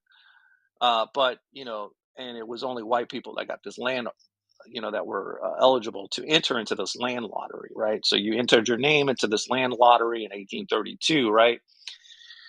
Some people won and some people didn't win and lost. Not everybody won. So the question is, did the people who won the land lottery, who got an immediate wealth shock, which was basically they got wealth in 1832 of $700, which at the time would have been almost 3 years worth of wages, right? So think about getting a lump sum of money or land that's worth 3 years worth of wages, right? That's a wealth shock, right? Of average wages, not just your wages of what you're making, but just the median wage for the average worker. So this is what they got in 1832. The question is, did that wealth shock, did that wealth trickle down generationally? That's the question, right? So we hear about these reparations, which in principle I am for, but the question is this wealth shock, if reparations happens and there's this wealth shock and you get a whole lump sum of money, is that going to help generationally? It might help you individually at the time, but will that help you generationally? Well, in this study, if you click on my link, that was on the 1832 land lottery in Georgia, what they basically found was in this study, the sons and the kids and the grandkids did not really benefit any more from this wealth shock. In other words, by the time the grandkids came around, there wasn't this for most of these people that got this wealth shock, that won this Georgia land lottery. And it wasn't based on, it was based, you had to be white to enter it, but it didn't matter what your economic situation was in 1832, you could win the land lottery, and many poor people won one equivalent of 3 years' wages of median wages of the country, and so they had an abundance of wealth at one time. And the question was, did this pass down generationally? And it did not. The only thing that happened was there was a slight increase in children, those that won the land lottery in Georgia had on average, like, I don't know, it's like 0.2 children than those more than those that didn't win the land lottery, right? That entered the land lottery and they didn't win.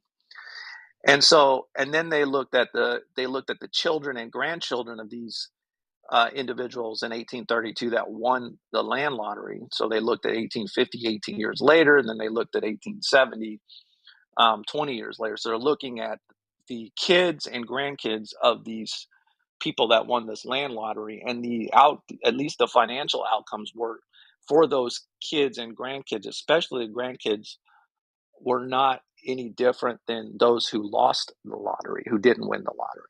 In other words, in this case where there was a wealth shock, the wealth did not trickle down generationally. So it's interesting. It's one of the only studies that we can do on just this sort of this immediate wealth shock that people can have, because this happened in Georgia in 1832. Now, they stole land from the Native Americans to do this, which is horrible.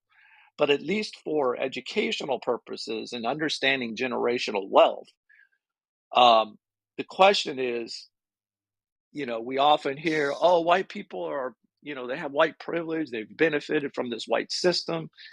And nobody's going to deny that so-called white people in this country got a head start. But the question is, as economies change, as politics changes, as people gain rights, whether it's Black people, Hispanic people, women, and now, transgender people, as people gain more rights in our society, and as the economies change and innovations and people become more innovative, is all of this well due to slavery, really? I mean, it helped start the country, right? It certainly did that. We understand that, right? But let's not act like, I mean, are we really going to say that this descendants of every slave owner are filthy rich today? Probably not.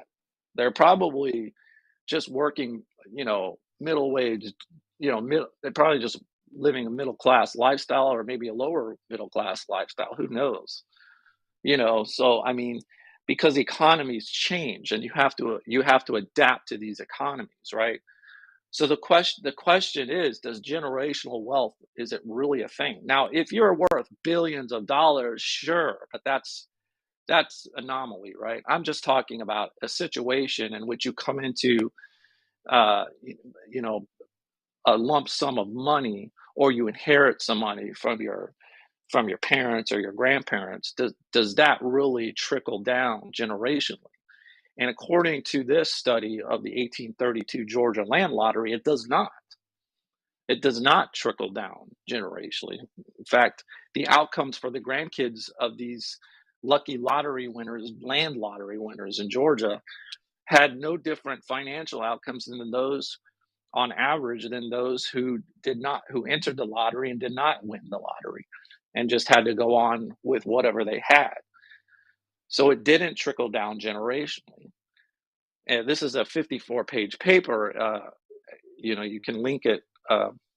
You can click the link. It's probably not something people are going to read the whole thing, but I think if you go down, let's see. Let's go down to at least the general conclusion and read what it says. Hold on, my eyesight. I might have to do it on my laptop because my eyesight is so bad. Those who know me know I've had eye problems for the last few years. I had a detached retina. I've had cataracts. So my left eye is not always the best. So I have to kind of. So let's see. Let's see if I could find this. Basically, well, let's at least read. Let's see. These are some general articles. Land lotteries, long-term wealth, and political selection. There are a lot of studies on this.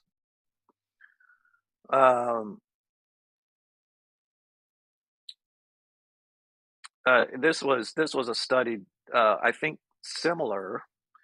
This was done in.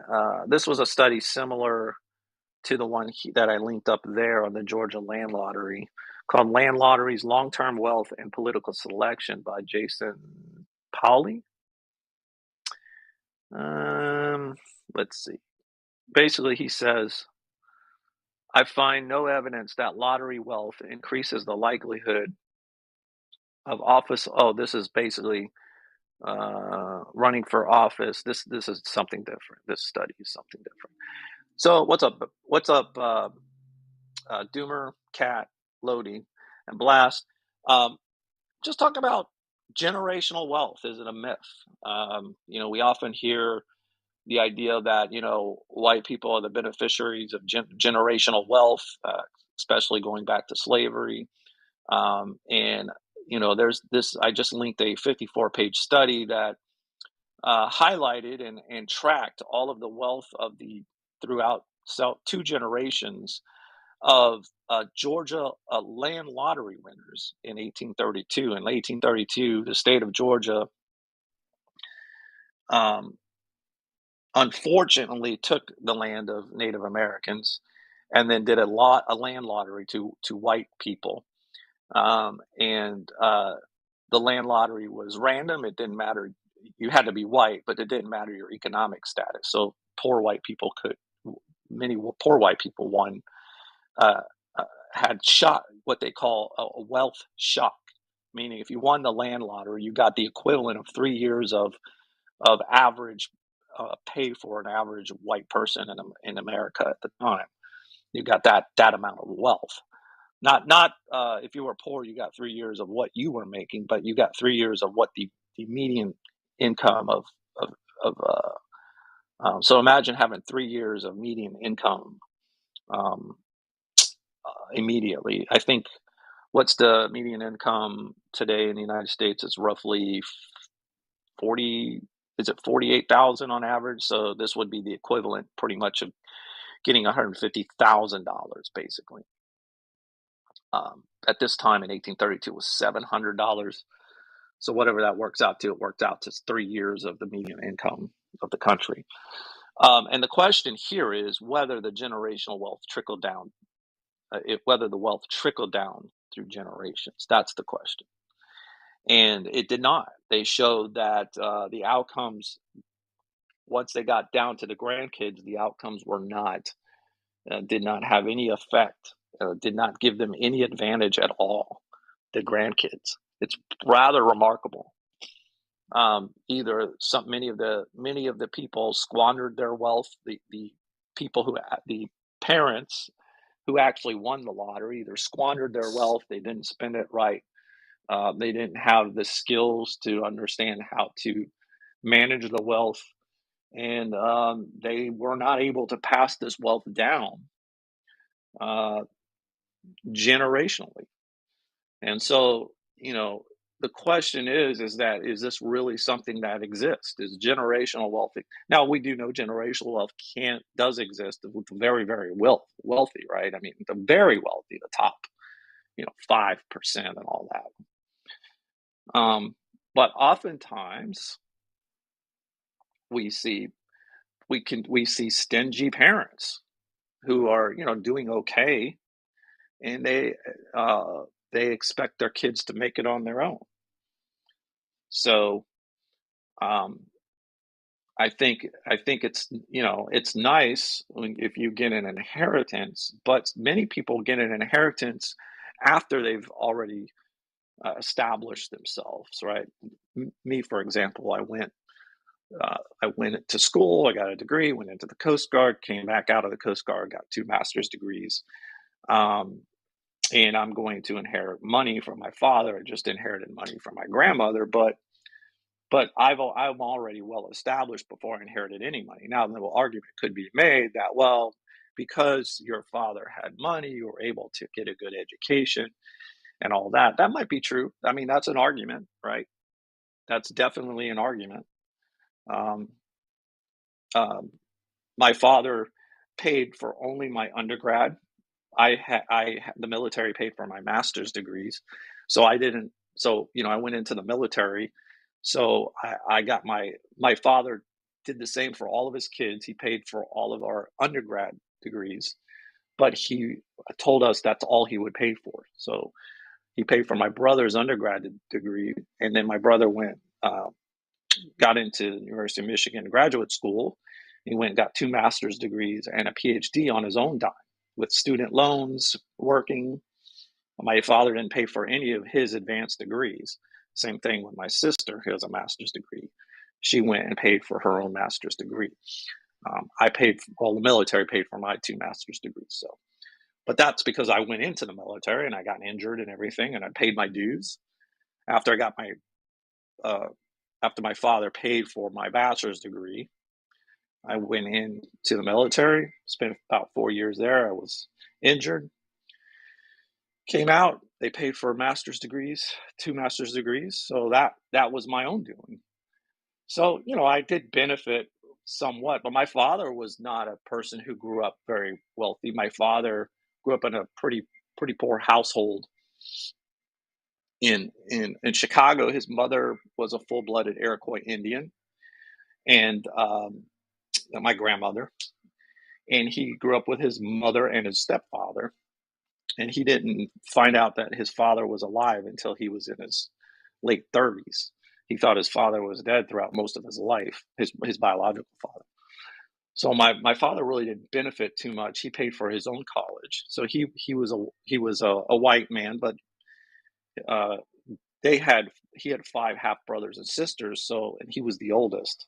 So they couldn't afford to send my father to college. So my father went and paid for his own college, and he ended up going to get he got a bachelor's degree, started at Bradley University, went down to Southern Illinois University, SIU in Carbondale, where he met my mother. And eventually they got married, started having some kids. He got a master's degree, and then ended up getting a PhD, paid for all of his education, his own education. So it's not like my father built his wealth on his own. Now, you could say that he benefited from a white system and all that stuff, maybe. I mean, I could go into my own experiences, but of not having any generational wealth in that sense. Like when I was 18, it's pretty much starting from scratch, and yeah, I had some benefits, I'm sure, being sort of, I guess, middle class, if it was even that. Um, just having that standard. But is there? I'm sure has been an attempt or to explain these things mathematically, like the way they do.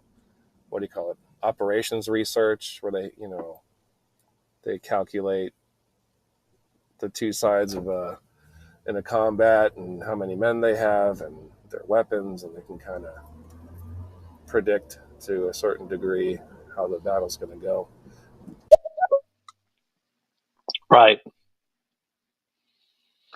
But I think this is a great study because, it shows that just because, I mean, here's a situation where white people were the beneficiary of a land grab by white people. The government land grabbed Native American land, and then did this lottery to other white people, and somehow many of these white people didn't pass this down to their kids, the wealth down to their kids. They squandered it.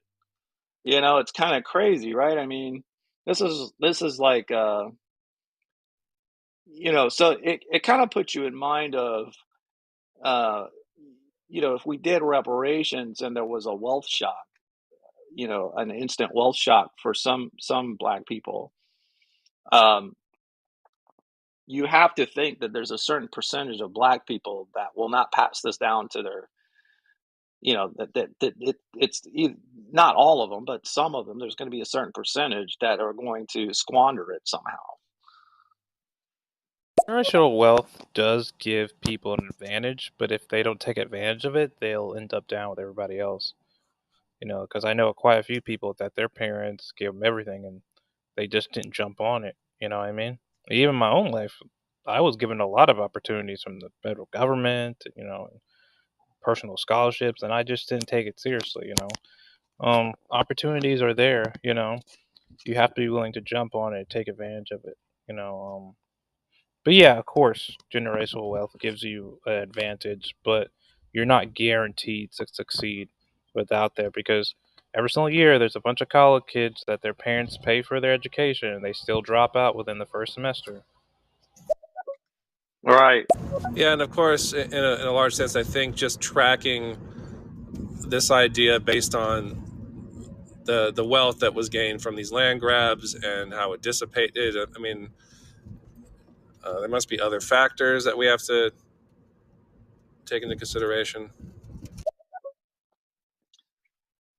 Okay, so correction on the some black people. Um, because there's black people in the United States. There's immigrants that come from Africa, right? And in the United States of America, they're considered black.